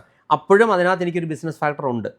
യൂട്യൂബിൽ ചിലപ്പോൾ ഞാൻ ലോഡ് ചെയ്യുന്ന ഒരു പ്രത്യേക കോഴ്സിൻ്റെ അതിനെക്കുറിച്ചുള്ളൊരു ഒരു വീഡിയോ കണ്ട് ഞാൻ ഈ മേഖലയിൽ ഒരു പക്ഷേ എക്സ്പെർട്ടാണെന്ന് തെറ്റിദ്ധരിച്ചോ ഒക്കെ ആളുകൾ വന്ന്, തെറ്റിദ്ധാരണ ഇല്ലാത്ത രീതിയിൽ കുഴപ്പമില്ല പോകുന്നുണ്ട് കേട്ടോ ഇപ്പോഴും. അവരെ ഡെലിവർ ചെയ്യാൻ പറ്റുന്നുണ്ട്. അപ്പോൾ അങ്ങനെ ധരിച്ച് വരുന്ന ഒരു കോളുകൾ നമുക്ക് കൺവേർട്ട് ചെയ്യാം. ഓക്കെ. അപ്പോൾ എല്ലാ യൂട്യൂബിലൂടെ വരുന്ന മൊനറ്റൈസിൽ നിന്നാണോന്നില്ല. അതിനകത്തൊരു ബിസിനസ് മോഡൽ വേറെയും ഉണ്ട്. ബിസിനസ്സിൻ്റെ കാര്യം പറഞ്ഞപ്പോഴേ, ഇപ്പം നിങ്ങളൊരു ബിസിനസ് ചെയ്തുകൊണ്ടിരുന്ന ഒരു വ്യക്തിയാണ്. ലൈക്ക് കമ്പ്യൂട്ടർ അസംബ്ലിങ് മുതൽ നിങ്ങൾ കമ്പ്യൂട്ടർ സർവീസിങ്ങും പല പല പരിപാടികളും പിന്നെ ട്രെയിനിങ്, അങ്ങനെ ഒരു സ്വന്തമായിട്ട് സ്ഥാപനവും കുറച്ചധികം സ്റ്റാഫും ഒക്കെ ഉണ്ടായിരുന്ന ഒരു ആളാണ്. സാധാരണ ആളുകൾ അങ്ങനെ ഫ്യൂച്ചറിലേക്ക് പോകുമ്പോഴത്തേക്കിനും ആ ഒരു സ്വന്തം എസ്റ്റാബ്ലിഷ്മെന്റ് വളർത്തി വലുതാക്കി കൂടുതൽ ആൾക്കാരെയൊക്കെ എന്താ പറയുക സ്റ്റാഫായിട്ട് എടുത്തത് പ്രസ്ഥാനം വലുതാക്കി കൊണ്ടുപോകാൻ നോക്കുമ്പോഴത്തേക്കിനും നിങ്ങൾ അത് സ്റ്റോപ്പ് ചെയ്തിട്ട് ഒരു ട്രെയിനർ എന്നുള്ള രീതിയിലേക്ക് മാറി അല്ലേ? അതെന്താണ്? ലൈക്ക് അത് ഒന്നും കൂടെ സേഫ് ആയിട്ട് തോന്നിയിട്ടാണോ? അതെന്താണ് അങ്ങനെ മാറാൻ കാരണം? ഒരു മാസം മുമ്പ് ഒരു ഗവൺമെൻറ് എൻറ്റിറ്റിന്ന് വിളിച്ചിട്ട് എൻ്റർപ്രണർഷിപ്പിനെ കുറിച്ചൊരു ക്ലാസ് എടുക്കാമോ എന്ന് ചോദിച്ചു. ഞാൻ പറഞ്ഞു I will be A bad model. കാരണം എന്നെ വിളിച്ചിട്ട് ഒരു മിനിറ്റ്, കഴിഞ്ഞ ദിവസം ഇത് പറഞ്ഞ പെട്ടെന്ന് ഞാൻ ഈ നിങ്ങളെന്ന് പറയുന്നത് ലൈക്ക് അതിനകത്ത് എന്തെങ്കിലും ഒരു പ്രശ്നമുണ്ടോ? ഇല്ല, അത് ആ ഒരു ലേഡിയെ വിളിച്ചുകൊണ്ടുള്ള പ്രശ്നമായിരിക്കണം അത്. നമ്മൾ ഈ അത്രേ ഉള്ളൂ. ഞാൻ കഴിഞ്ഞ ദിവസം ഒരു പോഡ്കാസ്റ്റിന്റെ താഴെ ഞാൻ കണ്ടു അത് അതൊരു മോശം വാക്കൊന്നുമല്ല. അതും വടക്കൻ കേരളത്തിലെ കോമൺ ആണത്. വടക്കൻ കേരളത്തിൽ കോമൺ ആണ്. ഇവിടെ വരുമ്പോ നടുക്കോട്ടോ തെക്കോട്ടോ വരുമ്പോഴേ ഉള്ളൂ നിങ്ങൾക്ക് പ്രശ്നം. അത്രേ ഉള്ളൂ ആണല്ലേ? നമ്മൾ ഈ ലൈക്ക് ആസ് യു ഞാൻ കണ്ടു യു എന്നുള്ളൊരു കൺസെപ്റ്റ് ആണ് ഞാൻ ഉദ്ദേശിച്ചത്. നിങ്ങളെന്ന് പറയുന്ന ഒരു മോശമായിട്ടൊരു മോശം വാക്കൊന്നുമല്ല. ഇതിനേക്കാൾ അശ്ലീലമായിട്ട് ആൾ വിചാരിക്കുന്നത് അറിയാം. ഞാൻ ഉപയോഗിക്കുന്ന ഒരു വാക്കാ. ഞാൻ പറയും താങ്കളെന്ന് പറയും. ചില പറയും ഭയങ്കര ഫോർമൽ ആണല്ലോ ചേട്ടൻ എന്നുള്ള മട്ടി. എനിക്കൊരു കോമൺ എന്റെ പ്രയോഗ സുഹൃത്തെ എന്നൊക്കെ വിളിക്കും. ആളെന്തോ തെറുകേട്ട പോലെ നോക്കുന്നത് അതിനകത്ത്. അത് സ്വാഭാവികം. അല്ല, അത് കാര്യമാക്കണം. പ്രാദേശിക പ്രശ്നമാണ്. ഒരാൾ പറയുന്നത് വേറെ ആൾക്ക് ഇഷ്ടമാകത്തില്ല. ചിലർ മാഷ എന്നൊക്കെ പറയും, ചിലർക്ക് ഇഷ്ടമാകത്തില്ല. ചേട്ടാന്ന് വിളിച്ചാൽ ഇഷ്ടമുണ്ടോ? പിന്നെ ഇതൊരു ഇന്റർവ്യൂ അല്ല നമ്മൾ ബേസിക്കലി ചെയ്യുന്നത്. ഒരു വെറുതെ രണ്ടാളുകൾ ഇരുന്ന കാഷ്വൽ ടോക്കാണ്. അപ്പോ പുള്ളിക്ക് എന്നെ ഇന്ററപ്റ്റ് ചെയ്യാനും എനിക്ക് പുള്ളിനെ ഇന്ററപ്റ്റ് ചെയ്യാനുള്ള റൈറ്റ്സ് ഉണ്ട്. അപ്പൊ അതൊക്കെയാണ് യൂഷ്വലി ലൈക്ക്. അല്ല, അത്രേ ഉള്ളൂ. വരുന്നൊരു സംഭവം ഭാഷയുടെ ലോക്കലൈസേഷന്റെ പ്രശ്നമേ ഉള്ളൂ. നമ്മൾ കംഫർട്ടബിൾ ആയ കാര്യങ്ങൾ അങ്ങോട്ട് ഇത് നമ്മളെന്ന് വിളിക്കുന്ന പോലത്തെ ഒരു വാക്കല്ലേ നിങ്ങളും? അതെ. അതിനകത്ത് എന്താ വ്യത്യാസം? ഓക്കെ. അപ്പം ഒരു കോള് വന്നു. ഒരു ഗവൺമെന്റ് ഞാൻ പറഞ്ഞത് ഗവൺമെന്റ് എൻറ്റിറ്റിയിൽ നിന്ന് കോൾ വന്നു. എന്റർപ്രണർഷിപ്പിനെ കുറിച്ച് ഒരു സെഷൻ എടുക്കും. ഞാൻ പറഞ്ഞു എന്നെ വിളിക്കരുത്. കാരണം ഞാനൊരു എന്റർപ്രണർ ആയിരുന്നു. എന്റർപ്രണർഷിപ്പിൽ നിന്ന് പുറത്ത് കടന്ന് ഒരു പ്യുവർ ഫ്രീലാൻസർ ആയിട്ട് മാറിയ ആളാണ് ഞാൻ. അത് ഓരോരുത്തർക്കും ഓരോ മോഡൽസ് ഉണ്ടാവും. അപ്പോൾ എന്നെ സംബന്ധിച്ച് ഞാൻ വർക്ക് ചെയ്തുകൊണ്ടിരുന്നൊരു മേഖല അത് മോശമായതുകൊണ്ടല്ല, നമ്മൾ ആ മേഖല തന്നെ ഫോക്കസ് ചെയ്ത് എനിക്ക് മുമ്പോട്ട് പോകാമായിരുന്നു. ഓക്കെ. അപ്പോൾ അതിനേക്കാൾ കുറച്ച് കാരണം എൻ്റെ പ്രശ്നം അറിയാം, നമ്മളൊരു ബിസിനസ് മാൻ വേഴ്സസ് ടെക്നോളജിസ്റ്റ് തമ്മിലുള്ളൊരു സ്ട്രഗിൾ ഉണ്ട് എവിടെ. നിങ്ങളൊരു പ്യുവർ ബിസിനസ് മാൻ ആണെങ്കിൽ ഏറ്റവും നല്ലത് അത് വളർത്തിക്കൊണ്ട് പോകുന്നത് നല്ലത്. പക്ഷെ നിങ്ങളുടെ ഒപ്പം ഒരു ടെക്നോളജിസ്റ്റ് സ്വയം ഉണ്ടെങ്കിൽ നമ്മളവിടെ എല്ലാ ദിവസവും ടെൻസ്ഡ് ആയിരിക്കും. എനിക്കിന്നൊരു പുതിയ കാര്യം പഠിക്കാൻ പറ്റിയില്ല, കാരണം എനിക്ക് ബിസിനസ്സിൻ്റെ പുറകെ പോകേണ്ടി വന്നു, ഞാൻ പീപ്പിൾ മാനേജ്മെൻറ്റ് നടത്തേണ്ടി വന്നു എന്ന മട്ടിലൊരു സ്ട്രഗിൾ എനിക്കെപ്പോഴും ഉണ്ടായിരുന്നു. അപ്പോൾ ടെക്നോളജിസ്റ്റ് വേഴ്സസ് ബിസിനസ് മാൻ സ്ട്രഗിളിൽ കുറച്ച് കഴിഞ്ഞപ്പോൾ ഞാൻ തീരുമാനിച്ചു എനിക്ക് കുറച്ചുകൂടെ കംഫർട്ടബിൾ സോൺ എന്ന് പറഞ്ഞാൽ പൂർണ്ണമായിട്ടും ഞാൻ ഈ ടെക്നോളജി മേഖലയിൽ ഫോക്കസ് ചെയ്ത് എൻ്റേതായ ഒരു സന്തോഷം കണ്ടെത്തുക എന്നുള്ളതാണ്. അപ്പോൾ വളരെ കൺട്രോൾഡ് ഷട്ട് ഡൗൺ ആയിരുന്നു. സ്ഥാപനമാണെങ്കിൽ ഞാൻ നേരത്തെ തന്നെ എല്ലാവരും അറിയിച്ചിട്ട് നമുക്ക് ഒരു വർഷത്തിനുള്ളിൽ നമുക്ക് പതിയെ നമ്മളിത് ഷട്ട് ഡൗൺ ചെയ്യും, നമ്മുടെ ടീം മെമ്പേഴ്സിനെ ഉൾപ്പെടെ അറിയിച്ച് അവർക്ക് ഇനഫ് ഒരു എസ്കേപ്പ് പാത്ത് കൊടുത്തുകൊണ്ടാണ് നമ്മൾ ചെയ്തത്. അല്ല ഓൾ ഓഫ് എ സഡൻ നമ്മൾ സ്ഥാപനം അടച്ചു പൂട്ടുകയെന്നല്ല ചെയ്ത്. അതിനകത്ത് ഇപ്പോഴും ടെക്നിക്കലി സ്ഥാപനം അടച്ചു പൂട്ടിയിട്ടില്ല. എന്നെ സംബന്ധിച്ച് അതിൻ്റെ ട്രേഡ് മാർക്കുകളും ബാക്കി ലീഗൽ കാര്യങ്ങളെല്ലാം എൻ്റെ കയ്യിലുണ്ട്. ഞാനിപ്പോഴും അത് റൺ ചെയ്യുന്നുണ്ട്, ഒഫീഷ്യലി ഞാൻ റൺ ചെയ്യുന്നുണ്ട്. പക്ഷേ എൻ്റെ ജോലിയിലെ കൂടുതൽ ശതമാനം ഞാനിപ്പോൾ സ്പെൻഡ് ചെയ്യുന്നത് ഈ പറഞ്ഞ യാത്രകളും ട്രെയിനിങ് ഡെലിവറിയും ഉൾപ്പെടെ ഞാനത് എൻജോയ് ചെയ്യുന്നുണ്ട്. ഒരു ഗ്ലോബൽ ഓഡിയൻസിൻ്റെ ക്ലാസ് എടുക്കുന്നത് എൻജോയ് ചെയ്യുന്നുണ്ട്. അല്ല ഇപ്പോൾ ഒരിടത്ത് പോയിട്ട് ഇപ്പോൾ ഞാൻ ഒരു നാട്ടിലെ ഒരു ബിസിനസ് മാത്രം നടത്തിക്കൊണ്ടിരുന്നാൽ ഞാൻ ലാസ്റ്റ് പോയത് മലാവി എന്ന ആഫ്രിക്കൻ രാജ്യത്ത് പോയിട്ട് അവരുടെ ഗവൺമെൻറ് പ്രോജക്റ്റിന് വേണ്ടി ഒരു ക്ലാസ് എടുത്തു.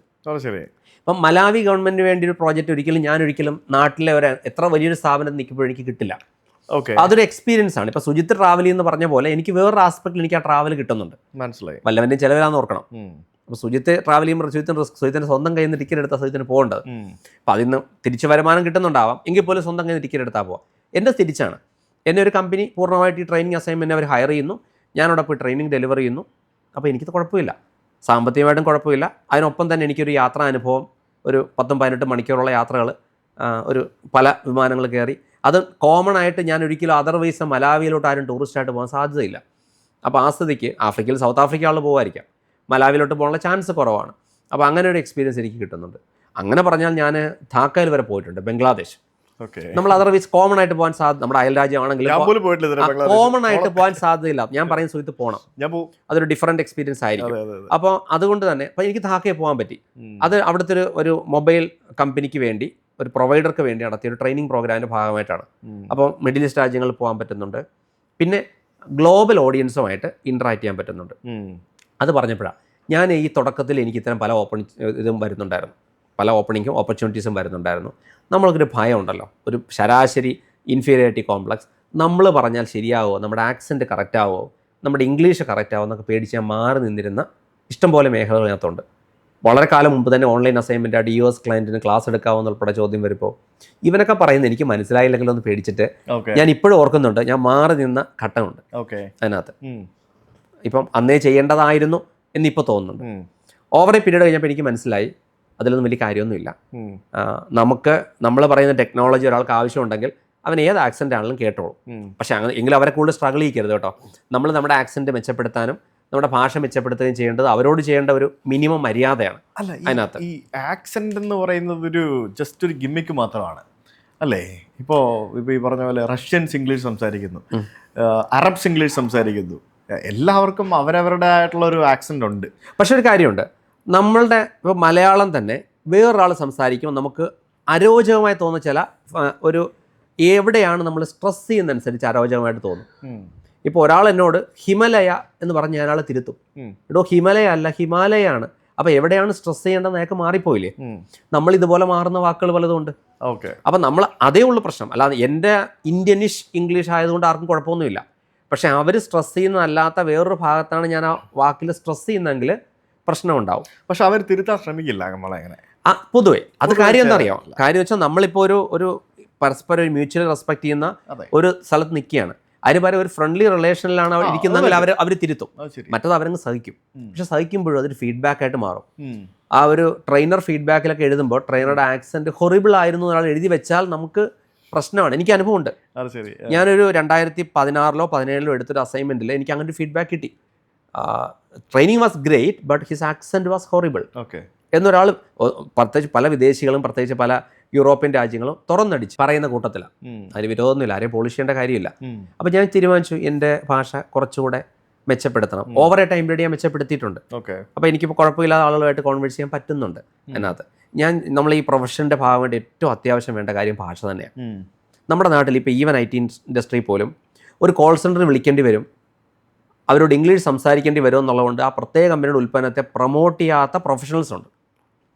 ഞാൻ ഉദാഹരണം പറയാം. ഒരു UPS കമ്പനി, ഞാൻ കമ്പനിയുടെ പേരൊന്നും പറയുന്നില്ല, ഹാർഡ്വെയർ രജിസ്റ്റർ പഴയ അനുഭവം, 15 വർഷം മുമ്പത്തെ അനുഭവം. അവരവരുടെ കോൾ സെൻറ്റർ കേരളത്തിൽ നിന്ന് ബാംഗ്ലൂരിലേക്ക് മാറ്റി. അപ്പോൾ നമ്മുടെ നാട്ടിലുള്ള ഒരു ശരാശരി ഹാർഡ്വെയർ ഷോപ്പുകാരന് ഈ പ്രശ്നം റിപ്പോർട്ട് ചെയ്യുമ്പോൾ കസ്റ്റമർ ഇവിടെ കൊണ്ട് കടയിൽ കൊണ്ട് കൊടുത്തിട്ട് പോകത്തല്ലേ ഉള്ളൂ. ഇവരെ വിളിച്ച് കോൾ രജിസ്റ്റർ ചെയ്യുമ്പോൾ ഇംഗ്ലീഷിൽ സംസാരിക്കണം. അതോടുകൂടി ഈ പ്രത്യേക കമ്പനിയുടെ പ്രൊഡക്റ്റ് ഇവരെടുത്ത് വിൽക്കാതായി. കാരണം വിറ്റ ഈ ഒരു പ്രശ്നം വരത്തില്ലേ? അപ്പം ഇപ്പം ആലോചിച്ച് നോക്കാം, ഭാഷയുണ്ട്, അവർ ചിന്തിച്ചു പോലും കാണില്ല ഇങ്ങനൊരു ഇമ്പാക്റ്റ് ഈ ഭാഷയുടെ പേരിൽ. അപ്പോൾ അതുകൊണ്ടാണ് പറഞ്ഞത് നമ്മുടെ ലാംഗ്വേജ് ഡെവലപ്പ് ചെയ്യുക, കമ്മ്യൂണിക്കേഷൻ കംഫർട്ടബിൾ ആക്കുക, എവിടെയും നിന്ന് സംസാരിക്കാനുള്ളൊരു കോൺഫിഡൻസ് വരിക. ഈവൻ കസ്റ്റമർ റിലേഷനോ കൺസൾട്ടൻസി എല്ലാം ഒരുതരം ട്രെയിനിങ് പോലെയാണ്. നമുക്ക് ഒരു പഠിപ്പിക്കൽ തന്നെയല്ലേ. ഇപ്പോൾ ഒരു സാധനം കച്ചവടം നടത്താൻ ശ്രമിക്കുന്നത് ഒരാൾ ട്രെയിനർ തന്നെയാണ്.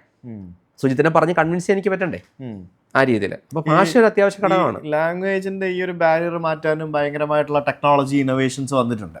റിയൽ ടൈം ട്രാൻസ്ലേറ്റേഴ്സ്, ഇപ്പോൾ നമ്മുടെ പ്രധാനമന്ത്രിമാർ തമ്മിൽ അങ്ങോട്ടും ഇങ്ങോട്ടും സംസാരിക്കുമ്പോഴത്തേക്കിനും അവർ ചിലപ്പോൾ അറിയാവുന്ന ഭാഷയിലായിരിക്കില്ല സംസാരിക്കുന്നത്. മോദിജി ചിലപ്പോൾ ഹിന്ദിയിലായിരിക്കും സംസാരിക്കുന്നത്. അപ്പുറത്ത് പുട്ടിനിരുന്ന് റഷ്യയിൽ ഇങ്ങനെ പുള്ളിക്ക് റഷ്യ മാത്രമല്ല അറിയുള്ളൂ, പുള്ളി ഇങ്ങനെ ഇരുന്ന് തലയാട്ടും ചിരിക്കും. പുള്ളി തിരിച്ച് റഷ്യനിൽ പറയും, മോദിജി തലയാട്ടും ചിരിക്കും. ഇവരുടെ ചെവിയിൽ ഒരു സാധനം വെച്ചിട്ടുണ്ടാവും. നമ്മൾ പറയുന്ന കാര്യം റിയൽ ടൈമായിട്ട് ആ ലാംഗ്വേജിൽ ട്രാൻസ്ലേറ്റ് ചെയ്ത് അവരെ കേൾപ്പിക്കുന്ന ഒരു പരിപാടി. ശരിക്കും വിദേശ രാജ്യങ്ങളിൽ പല സ്ഥലത്തും ക്ലാസ്സുകൾ പോലും നമ്മുടെ കുട്ടികൾ പോയിട്ട് ഈ റിയൽ ടൈം ട്രാൻസ്ലേറ്റേഴ്സ് ഉപയോഗിച്ചിരുന്ന് കേൾക്കുന്നുണ്ട്. നമ്മൾ ഈ കോൺഫറൻസുകൾക്കൊക്കെ പോകുമ്പോഴത്തേക്കിനും നമുക്ക് ചെവി വെക്കാൻ ഒരു സാധനം കിട്ടുമല്ലോ. എന്താണ് ട്രാൻസ്ലേഷനിൽ വരാൻ പോകുന്നതിനെക്കുറിച്ച് എനിക്ക് ധാരണയില്ലെങ്കിൽ വാട്ട് ലോസ്റ്റ് ഇൻ ട്രാൻസ്ലേഷൻ എന്താണ് സംഭവിക്കുന്നത് അറിയില്ല. ചിലപ്പോൾ പണി കിട്ടാൻ സാധ്യതയുള്ളതുമാണ് ഇതൊക്കെ. അതെ. അപ്പം ഞാൻ ഉദ്ദേശിക്കുന്ന ഒരു കാര്യം അതേ സ്പിരിറ്റിലല്ല അയാൾ കേൾക്കുന്നതെങ്കിൽ, അതെ അതെ, പഴയ classic dialogue there lies the point എന്ന് വെച്ചാൽ അവിടെ കിടക്കുന്നു മോനെ എന്ന മട്ടിലാണ് ട്രാൻസ്ലേഷൻ വരുന്നതെങ്കിൽ, പക്ഷെ അത് ഭയങ്കരമായിട്ട് ഇമ്പ്രൂവ് ചെയ്യുന്നുണ്ട് ഉറപ്പായിട്ടും. യൂട്യൂബിൽ കണ്ടില്ലേ, യൂട്യൂബിൽ ഞാൻ ഇന്നലെ ഒരു ട്രാവൽ വീഡിയോ ഇങ്ങനെ സെർച്ച് ചെയ്ത് വരുന്ന വഴിക്ക് ഞാൻ ഒരു വീഡിയോ കണ്ടു. ഓട്ടോ ഡബ്ഡ് എന്നും പറഞ്ഞിട്ടൊരു ഫീച്ചർ വന്നിട്ടുണ്ട്. അതൊരു ഒറിജിനൽ വേർഷൻ ഒരു അറബിക്കാണ്. ഒരു അറബിക് ഒരു വലിയൊരു ഇൻഫ്ലുവൻസറാണ്. പുള്ളിയുടെ വീഡിയോ ഏകദേശം 10-15 ഭാഷകളിൽ ഓട്ടോ ഡബ്ഡ് ആയിട്ട് കേൾക്കുകയാണ്. ഹിന്ദി അടക്കമുണ്ട്, ഇംഗ്ലീഷ് ഉണ്ട്, ഹിന്ദി ഉണ്ട്. എനിക്കൊന്ന് ഇന്ത്യൻ ലാംഗ്വേജിൽ ഹിന്ദി മാത്രമേ ഉള്ളൂ. പിന്നെ പല ഭാഷകളിലേക്ക്, യൂറോപ്യൻ ലാംഗ്വേജസ് പല ഭാഷകളിലേക്ക് ഓട്ടോ ഡബ്ഡായിട്ട് നമുക്ക് കേൾക്കാൻ പറ്റുന്ന ഫീച്ചേഴ്സ് യൂട്യൂബ് തന്നെ കൊണ്ടുവന്നിരിക്കുകയാണ്. അതിൽ ഹിന്ദി വീഡിയോസ്, നിങ്ങൾക്ക് ഹിന്ദി മനസ്സിലാവില്ലെങ്കിൽ ഞാൻ ചെയ്യുന്ന ഹിന്ദിക്കാരുടെ വീഡിയോസ് ഞാൻ ഈ ഓട്ടോ ഡബ്ഡ് ഇംഗ്ലീഷിൽ കേൾക്കും. എനിക്കിവൻ പണ്ട് സബ് ടൈറ്റിൽ എന്ന് പറഞ്ഞൊരു സംഭവമായിരുന്നു. സബ് ടൈറ്റിൽ നമുക്ക് നോക്കി വായിക്കാം. ഇതേ സാധനം തന്നെ ഒരു വോയിസിൽ ഇവൻ നമ്മൾ ചെയ്ത് കൊടുക്കേണ്ടത്, ഞാൻ ഡബ് ചെയ്ത് ആഡ് ചെയ്യണ്ട. മനസ്സിലായി. സബ് ടൈറ്റിൽ നമ്മൾ മാനുവലി കൊടുക്കണ്ടേ, ഇപ്പൊ അത് ഓട്ടോമാറ്റിക്കായിട്ട് വരുന്നുണ്ട്. അതും ലൈക്ക് ഡബിങ് ഓട്ടോമാറ്റിക് സംഭവിക്കും. അതിപ്പോഴും ഒരു ഫീച്ചർ ഉള്ളത്, നമ്മൾ മലയാളത്തിൽ സംസാരിക്കുന്നത് മലയാളത്തിൽ മാത്രമേ സബ് ടൈറ്റിൽ വരുന്നുള്ളൂ. അത് ഇംഗ്ലീഷിലേക്ക് കൺവേർട്ട് ചെയ്ത് വരുന്ന ഒരു ഫീച്ചർ യൂട്യൂബ് എനേബിൾ ചെയ്തിട്ടില്ല. പക്ഷെ ഉടനെ എനേബിൾ ചെയ്യും. അങ്ങനെ എനേബിൾ ചെയ്യുമ്പോഴത്തേക്കും സബ് ടൈറ്റിൽ മാനുവലി ചെയ്തുകൊണ്ടിരുന്ന ആൾക്കാർക്കൊക്കെ അത് ബുദ്ധിമുട്ടാവും. ഞാനൊക്കെ സബ് ടൈറ്റിൽ മാനുവലി ചെയ്യിപ്പിച്ചുകൊണ്ടിരുന്ന ആളാണ്. അപ്പോൾ ഇതേപോലെ ഓട്ടോ ഡബ്ഡ് എന്ന് പറഞ്ഞൊരു ഫീച്ചർ നാളെ മലയാളം നമ്മൾ സംസാരിക്കുന്ന ഈ സംഭവങ്ങളൊക്കെ നാളെ ചിലപ്പോൾ ഏതെങ്കിലും ഭാഷയിൽ എവിടെങ്കിലും ഏതെങ്കിലും ഒരു രാജ്യത്തിരുന്ന ആൾ കാണുന്നുണ്ടാവും. അല്ല, ലാംഗ്വേജ് മോഡൽസ് ഒക്കെ എന്തുമാത്രം ഡെവലപ്ഡ് ആയെന്ന് അത്ഭുതമാണ്. ഇപ്പോൾ ജെമിനായൊക്കെ എത്ര ഭംഗിയായിട്ടാണ് നിങ്ങളെ മനസ്സിലാക്കുകയും സംസാരിക്കുകയും. ഇപ്പം ഞാനിപ്പം ജെമിനായ് ആപ്പ് ഇൻസ്റ്റാൾ ചെയ്തിട്ടുണ്ട്. അപ്പോൾ ഞാനൊരു ചോദ്യം ചോദിച്ചു, ജെമിനായ് എന്നാണോ പറയേണ്ടത് ജെമിനി എന്ന് പറയണോ? വളരെ സിമ്പിളായിട്ട് മറുപടിയും കിട്ടി. എൻ്റെ പേര് ജെമിനായ് എന്നാണ്, ആൾ ജെമിനി എന്നും പറയാറുണ്ട്, എനിക്ക് രണ്ടാണേലും പ്രശ്നമില്ല. അപ്പോൾ ഇത്ര സിമ്പിളായിട്ടാണ് ആ മറുപടി ഇങ്ങോട്ട് തരുന്നത്. നമ്മൾ പറഞ്ഞ ടോൺ തിരിച്ചറിഞ്ഞിട്ട് ഞാൻ ചോദിച്ചതാ, അല്ല ഞാൻ ജെമിനി എന്ന് വിളിക്കണോ ജെമിനായ് എന്ന് വിളിക്കണോ, വല്ല കുഴപ്പമുണ്ടോ എന്നൊരു ചുമ്മാ ഒരു ചോദ്യം ചോദിച്ചാൽ. അല്ല, എൻ്റെ പേര് ജെമിനായ് എന്നാണ്, എന്നെ വിളിക്കുന്നത് ജെമിനായ് ആണ്, പക്ഷേ നാട്ടുകാർ എന്നെ ജെമിനി എന്ന് വിളിച്ചാൽ എനിക്ക് വിരോധമില്ല എന്ന മട്ടില്ല. ആ ചിത്ര ഒരു സർക്കാസ്റ്റിക് മറുപടി വരെ തരാനത് ആ മോഡലിന് ലാംഗ്വേജ് മോഡലിന് പറ്റുന്നുണ്ട്. സിരിയൊക്കെ ചില സമയത്ത് സർക്കാസ്റ്റിക് ആയിട്ട്, അലക്സ ഇവരൊക്കെ, സിരി കൂടുതലും സർക്കാസ്റ്റിക് ആണ്. എന്നെ സംബന്ധിച്ച് ഒരു അഹങ്കാരം പിടിച്ച ഒരു കക്ഷിയാണ് സിരി. മറ്റ് സോഫ്റ്റ്വെയറുകൾ പെരുമാറുന്ന പോലെ അല്ല സിരി പെരുമാറുന്നത്. ശ്രദ്ധിച്ചിട്ടുണ്ടോ? ഭയങ്കര അതോറിറ്റേറ്റീവ് ആണ് ആപ്പിളിന്റെ.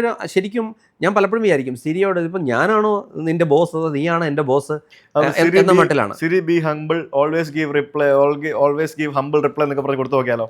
നല്ല മറുപടി പറയും സിരി, നല്ല രീതിയിൽ മറുപടി പറയും തിരിച്ച്. നമുക്ക് തീറ്റിപ്പോരെ നമ്മളെ ഭരിക്കുന്ന ഡൊമിനേറ്റിംഗ് ആയ ഒരു സെക്രട്ടറിയാ സിരി. അപ്പോൾ അതുമായിട്ട് കമ്പയർ ചെയ്യുമ്പോൾ മറ്റ് പ്രൊഡക്റ്റുകളൊക്കെ വളരെ ഹംബിളാണ് എൻ്റെ അഭിപ്രായത്തിൽ. ഓക്കെ.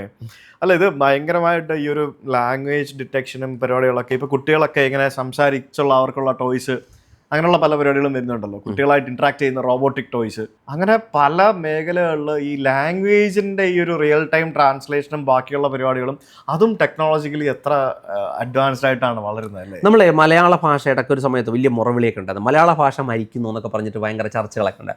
അതില്ലാതായെന്ന് മാത്രമല്ല, ഭാഷയ്ക്ക് എന്തുമാത്രം എൻഹാൻസ്മെൻ്റ് ആണിപ്പം സോഷ്യൽ മീഡിയ കൊണ്ട് വന്നത്. സ്ഥിരം ഞാൻ മലയാളം എഴുതാത്തൊരു കാലം ഉണ്ടായിരുന്നു. അതിനുശേഷം ഞാനിപ്പോൾ റെഗുലറായിട്ട് ഫേസ്ബുക്കിൽ മലയാളത്തിൽ എഴുതും, അല്ലെങ്കിൽ മറ്റ് സോഷ്യൽ മീഡിയയിൽ മലയാളത്തിൽ എഴുതും. അപ്പോൾ ഭാഷ മരിക്കുന്നൊന്നുമില്ല, കാരണം അത് ടെക്നോളജി അതിന് രണ്ടാമത് തിരിച്ചു പറ്റുന്നുണ്ട്. എനിക്ക് മലയാളത്തിൽ നല്ല അസാധ്യമായിട്ട് ടൈപ്പ് ചെയ്യാം, ഒരു പ്രശ്നമില്ല, ഞാൻ നന്നായി സംസാരിക്കും. പക്ഷേ പേന എടുത്ത് എഴുതാൻ പോകുമ്പോൾ എനിക്ക് പറ്റണില്ല. ഞാൻ പ്രത്യേകിച്ചത് നമ്മുടെ പുസ്തകം എഴുതിയതിന് ശേഷം ഈ ഓതർ സൈനിങ് എന്ന് പറഞ്ഞ പരിപാടി ഉണ്ടല്ലോ, ഈ ഓതർ സൈനിങ് വന്നപ്പോഴത്തേക്കിനും ഞാൻ ഇംഗ്ലീഷിൽ ഞാൻ എഴുതി കൊടുക്കും, ബെസ്റ്റ് വിഷസ് ഇതൊക്കെ പറഞ്ഞുകൊണ്ട് സൈൻ ചെയ്ത് കൊടുക്കും. മലയാളം എഴുതാൻ പോകുമ്പോൾ പറ്റണില്ല. അത് എഴുതാൻ പറ്റുന്നില്ല, എഴുതി ശീലിക്കുന്നില്ലല്ലോ നമ്മൾ. ഇപ്പോൾ പരിണാമത്തിൻ്റെ ഘട്ടമായിട്ട് കൂട്ടിയാൽ മതി, കുറച്ച് കാലം കഴിയുമ്പോഴത്തേക്ക് ഇതിൻ്റെ ആവശ്യമില്ലാതാവാം. നേരെ മറിച്ച് നമ്മൾ ടൈപ്പ് ചെയ്യുന്നു അല്ലേ? ഞാനതിൽ വ്യത്യാസമൊന്നും കാണുന്നില്ല. അതൊരു പ്രശ്നമായിട്ട് നമ്മളുടെ ഒരു ലിമിറ്റേഷൻ ആയിട്ട് വിചാരിക്കേണ്ട കാര്യം പോലും. പക്ഷേ അതൊരു ട്രാൻസ്ലേഷനാണ്.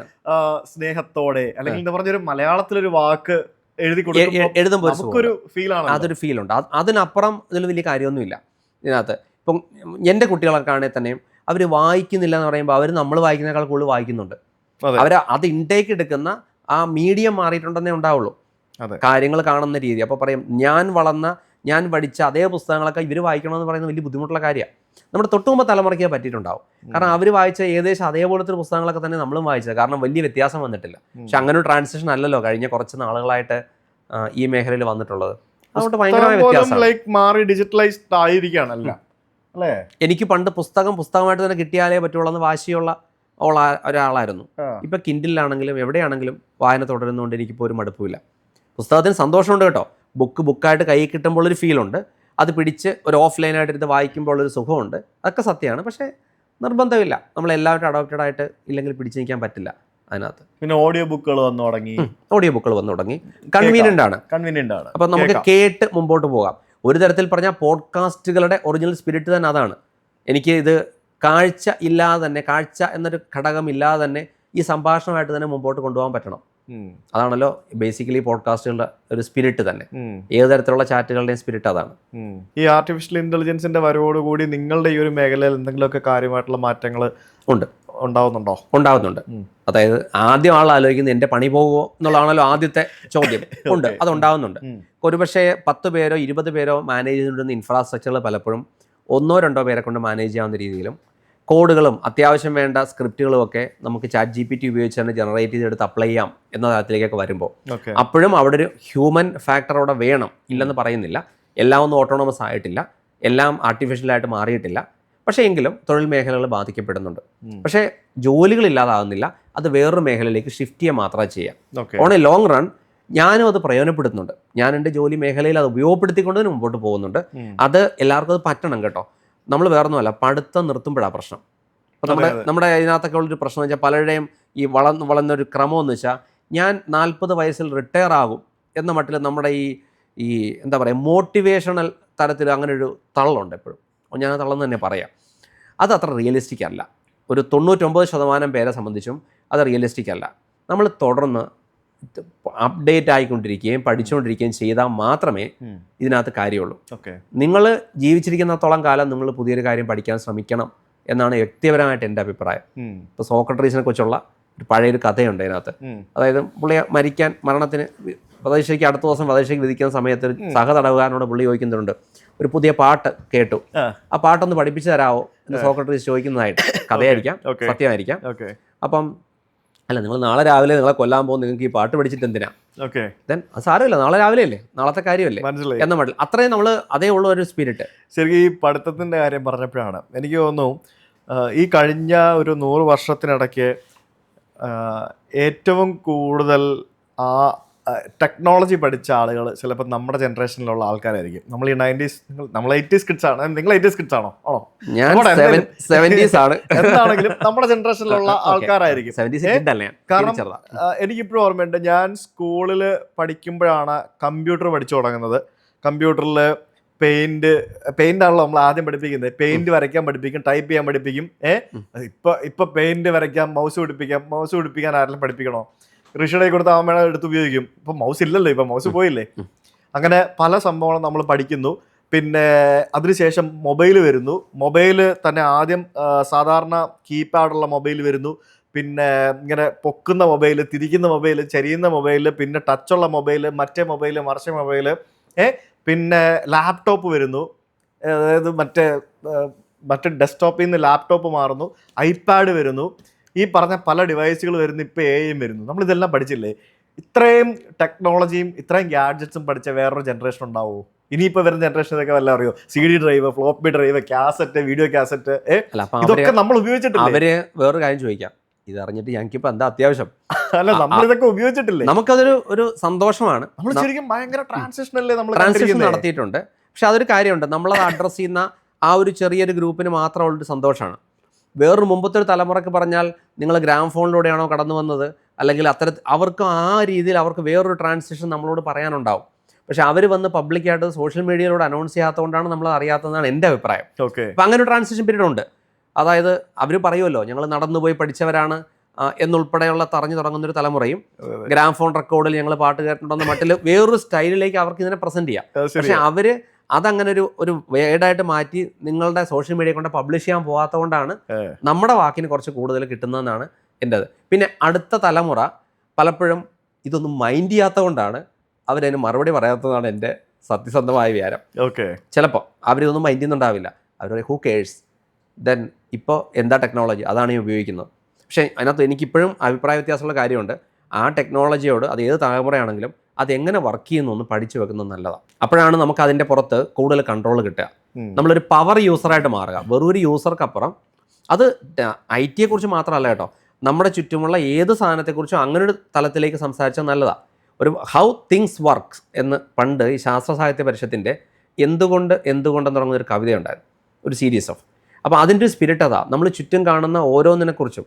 ഇപ്പോൾ വിമാനം എങ്ങനെ പറക്കുന്നു എന്ന് ഒരു ലളിതമായിട്ട് 10 വരിയിൽ പറയാൻ പറ്റുമോ എന്ന് ചോദിച്ചാൽ, അല്ല അത് കപ്പൽ പണ്ടേ മുൻകിടക്കാണെന്ന മട്ടിൽ വിമാനം പറന്നോളും എന്ന് പറയുന്നതിനപ്പുറം ഒരാളെ പറഞ്ഞ് മനസ്സിലാക്കാൻ പറ്റുന്ന ഒരാൾ ഇപ്പോഴും ആവശ്യമാണ് അതിനകത്ത്. അപ്പോൾ പലപ്പോഴും പറയും ഗൂഗിൾ നോക്കിയാൽ മതിയല്ലോ, അങ്ങനെ അല്ലത്. അപ്പോൾ നമുക്ക് നിങ്ങൾ ഒരാൾക്കത് പറഞ്ഞു കൊടുക്കുമ്പോൾ, നിങ്ങളുടെ അടുത്ത തലമുറയ്ക്ക് പറഞ്ഞു കൊടുക്കുമ്പോൾ നിങ്ങളെ അവർക്ക് അതോറിറ്റേറ്റീവ് ആയിട്ട് തോന്നണമെങ്കിൽ ഈ മറുപടി നിങ്ങളുടെ നിന്ന് കിട്ടണം. ഗൂഗിളിനെ അച്ഛാന്ന് വിളിക്കാൻ പറ്റില്ലല്ലോ. അതുകൊണ്ട് നമുക്ക് പ്രിഫറബിളി നമ്മളോട് ചോദിച്ചാൽ അതിന് മറുപടി എനിക്കുണ്ടാവണം. ആ രീതിയിൽ നമുക്കൊരു ശാസ്ത്രാഭിരുചി വളർത്തിയെടുത്താൽ നല്ലതാണ്. അതാർക്കും, അത് ഏത് ലിവിങ് പേഴ്സണും ഒരു ശാസ്ത്രാഭിരുചിയുള്ളത് നല്ലതാണ്. അതിന് ടെക്നോളജിയായിട്ട് ബന്ധമൊന്നുമില്ല. നമ്മുടെ ചുറ്റും കാണുന്ന എന്തിനെക്കുറിച്ചും നമുക്കൊരു ഇന്തൂസിയാസം, അത് ജീവിതങ്ങളെക്കുറിച്ചാവാം മറ്റെന്തിനെക്കുറിച്ചാവാം, ഒരു ഇൻട്രസ്റ്റ് ഉണ്ടാകാൻ നല്ലതാണെന്ന് എൻ്റെ അഭിപ്രായം. എന്നാലും കൊള്ളാം, നമുക്ക് അതൊക്കെ വൈൻഡപ്പ് ചെയ്യാം. തീർച്ചയായിട്ടും നമ്മൾ ഈ ഒരു സംസാരം പല മേഖലകളിലേക്ക് കടത്തിക്കൊണ്ടുപോകണമെന്ന് ആഗ്രഹം ഉണ്ടായിരുന്നു. ഇപ്പം എത്ര സമയമായി കാണാം? നമുക്ക് 1 മണിക്കൂറായി കാണില്ലേ? 1 മണിക്കൂറോളമായി. നമ്മൾ ഒരുമിച്ച് ധാരാളം യാത്രകൾ നടത്തിയിട്ടുണ്ട്. ചെറിയ ചെറിയ യാത്രകളാണ്. നിങ്ങളുടെ കുട്ടിക്കാലത്തെ ഹോം സ്റ്റേ അതിപ്പോഴും ഉണ്ടല്ലോ, തുഷാരം ഹോളിഡേ ഹോം ഇപ്പോഴും നമ്മള് കുറച്ച് അടുത്ത റിനോവേഷൻ വരുന്നുണ്ട്. എന്റെ യൂട്യൂബ് ചാനൽ തുടങ്ങുന്ന സമയത്ത് ആദ്യമായിട്ട് വീഡിയോ എടുത്ത് പഠിക്കുന്ന സമയത്ത് അല്ലേ, അന്ന് ഓർമ്മയുണ്ടോ? 2 വീഡിയോ നമ്മൾ വീഡിയോ എടുത്തിട്ടുണ്ട്. വീഡിയോ എടുത്ത് പഠിക്കുന്ന സമയമാണ്. അപ്പൊ ഇതും ആദ്യത്തെ വീഡിയോ മ്യൂസിക് മാത്രം, രണ്ടാമത്തത് വളരെ തകർപ്പൻ വീഡിയോ ആണ്. അതെ, അപ്പൊ ഇതും നമ്മള് പുതിയ ചാനലാണ്, നമ്മുടെ ചാറ്റ് വിത്ത് ഭക്തൻ പോഡ്കാസ്റ്റ് എടുത്ത് പഠിച്ചുകൊണ്ടിരിക്കുകയാണ്. ഇപ്പൊ വീട്ടിലെ സെറ്റപ്പിൽ പുതിയതായിട്ട് പഠിച്ചുകൊണ്ടിരിക്കുകയാണ്. അപ്പൊ 2ലും ഞാൻ ഇരയാക്കിയിട്ടുണ്ട്. ഇതിനകത്ത് കുറച്ച് ഗ്ലിച്ചസ് ഒക്കെ ഉണ്ടായിരുന്നു, ക്ഷമിക്കുക. തീർച്ചയായിട്ടും. അപ്പോ ഇനി എന്തായാലും നമുക്ക് ഒരു ദിവസം തുഷാരത്തിൽ പോവാം. ഒരു ദിവസം കുറെ നാളായി പോയി. മാത്രമല്ല കുറച്ച് മോഡിഫിക്കേഷൻസ് വരുന്നുണ്ട്, പണി നടക്കുന്നുണ്ട്. പൂളല്ല, അതിന് ഞാൻ പറയാം, അത് നമുക്ക് പോവാം. നമുക്കത് പോയിട്ട് അതിൻ്റെ ഒരു സർപ്രൈസ് ആയിക്കോട്ടെ. കുറെ വ്യത്യാസങ്ങൾ വരുന്നുണ്ട്, അപ്പോൾ അവിടെയൊക്കെ വരുന്നുണ്ട്. മാത്രമല്ല ഞാനിപ്പോൾ കുറച്ച് പേഴ്സണലി നേരത്തെ പറഞ്ഞ പോലെ നമ്മുടെ കരിയർ മാത്രം പോരല്ലോ. അപ്പോൾ അതുകൊണ്ട് ഇച്ചിരി പേഴ്സണൽ കുറച്ച് പാഷൻ്റെ ഒക്കെ പുറകെയും കൂടെയാണ്. കുറച്ച് ഓഫ് റോഡിങ് താല്പര്യങ്ങളൊക്കെ ഉണ്ട്. ഓഫ് റോഡിങ് കുറച്ച് പരീക്ഷണങ്ങളൊക്കെ നടത്തുന്നുണ്ട്. വണ്ടി ജിംനി ഒരെണ്ണം എടുത്തിരുന്നു. അപ്പം ജിംനി വെച്ചിട്ട് കുറച്ച് പരീക്ഷണങ്ങൾ. നാനോ വിറ്റോ, മറ്റേ ഫാമിലി വാഹനം വേറെ ഉണ്ട്, XL6. പിന്നെ പത്മിനി ഇപ്പോഴും ഉണ്ട്. പക്ഷേ എങ്കിലും ഞാൻ നാനോയ്ക്ക് പകരം റീപ്ലേസ് ചെയ്ത് ജിംനി എടുത്തു. നാനോയ്ക്ക് പകരം ഒന്ന് പറഞ്ഞുകൂടാ, എങ്കിൽ പോലും നല്ല എക്സ്പീരിയൻസ് ആണ്. ഇതുവരെ വളരെ ഒരു 8 മാസത്തിനടുത്തായി ഇതുവരെ വളരെ ഹാപ്പി ആയിട്ട് തന്നെ നടക്കുന്നുണ്ട്. ഓക്കെ, എന്തായാലും thank you so much for coming to chat with Bhakthan. It was a wonderful time talking to you, chatting with you. തീർച്ചയായിട്ടും സന്തോഷം. Thank you. Bye.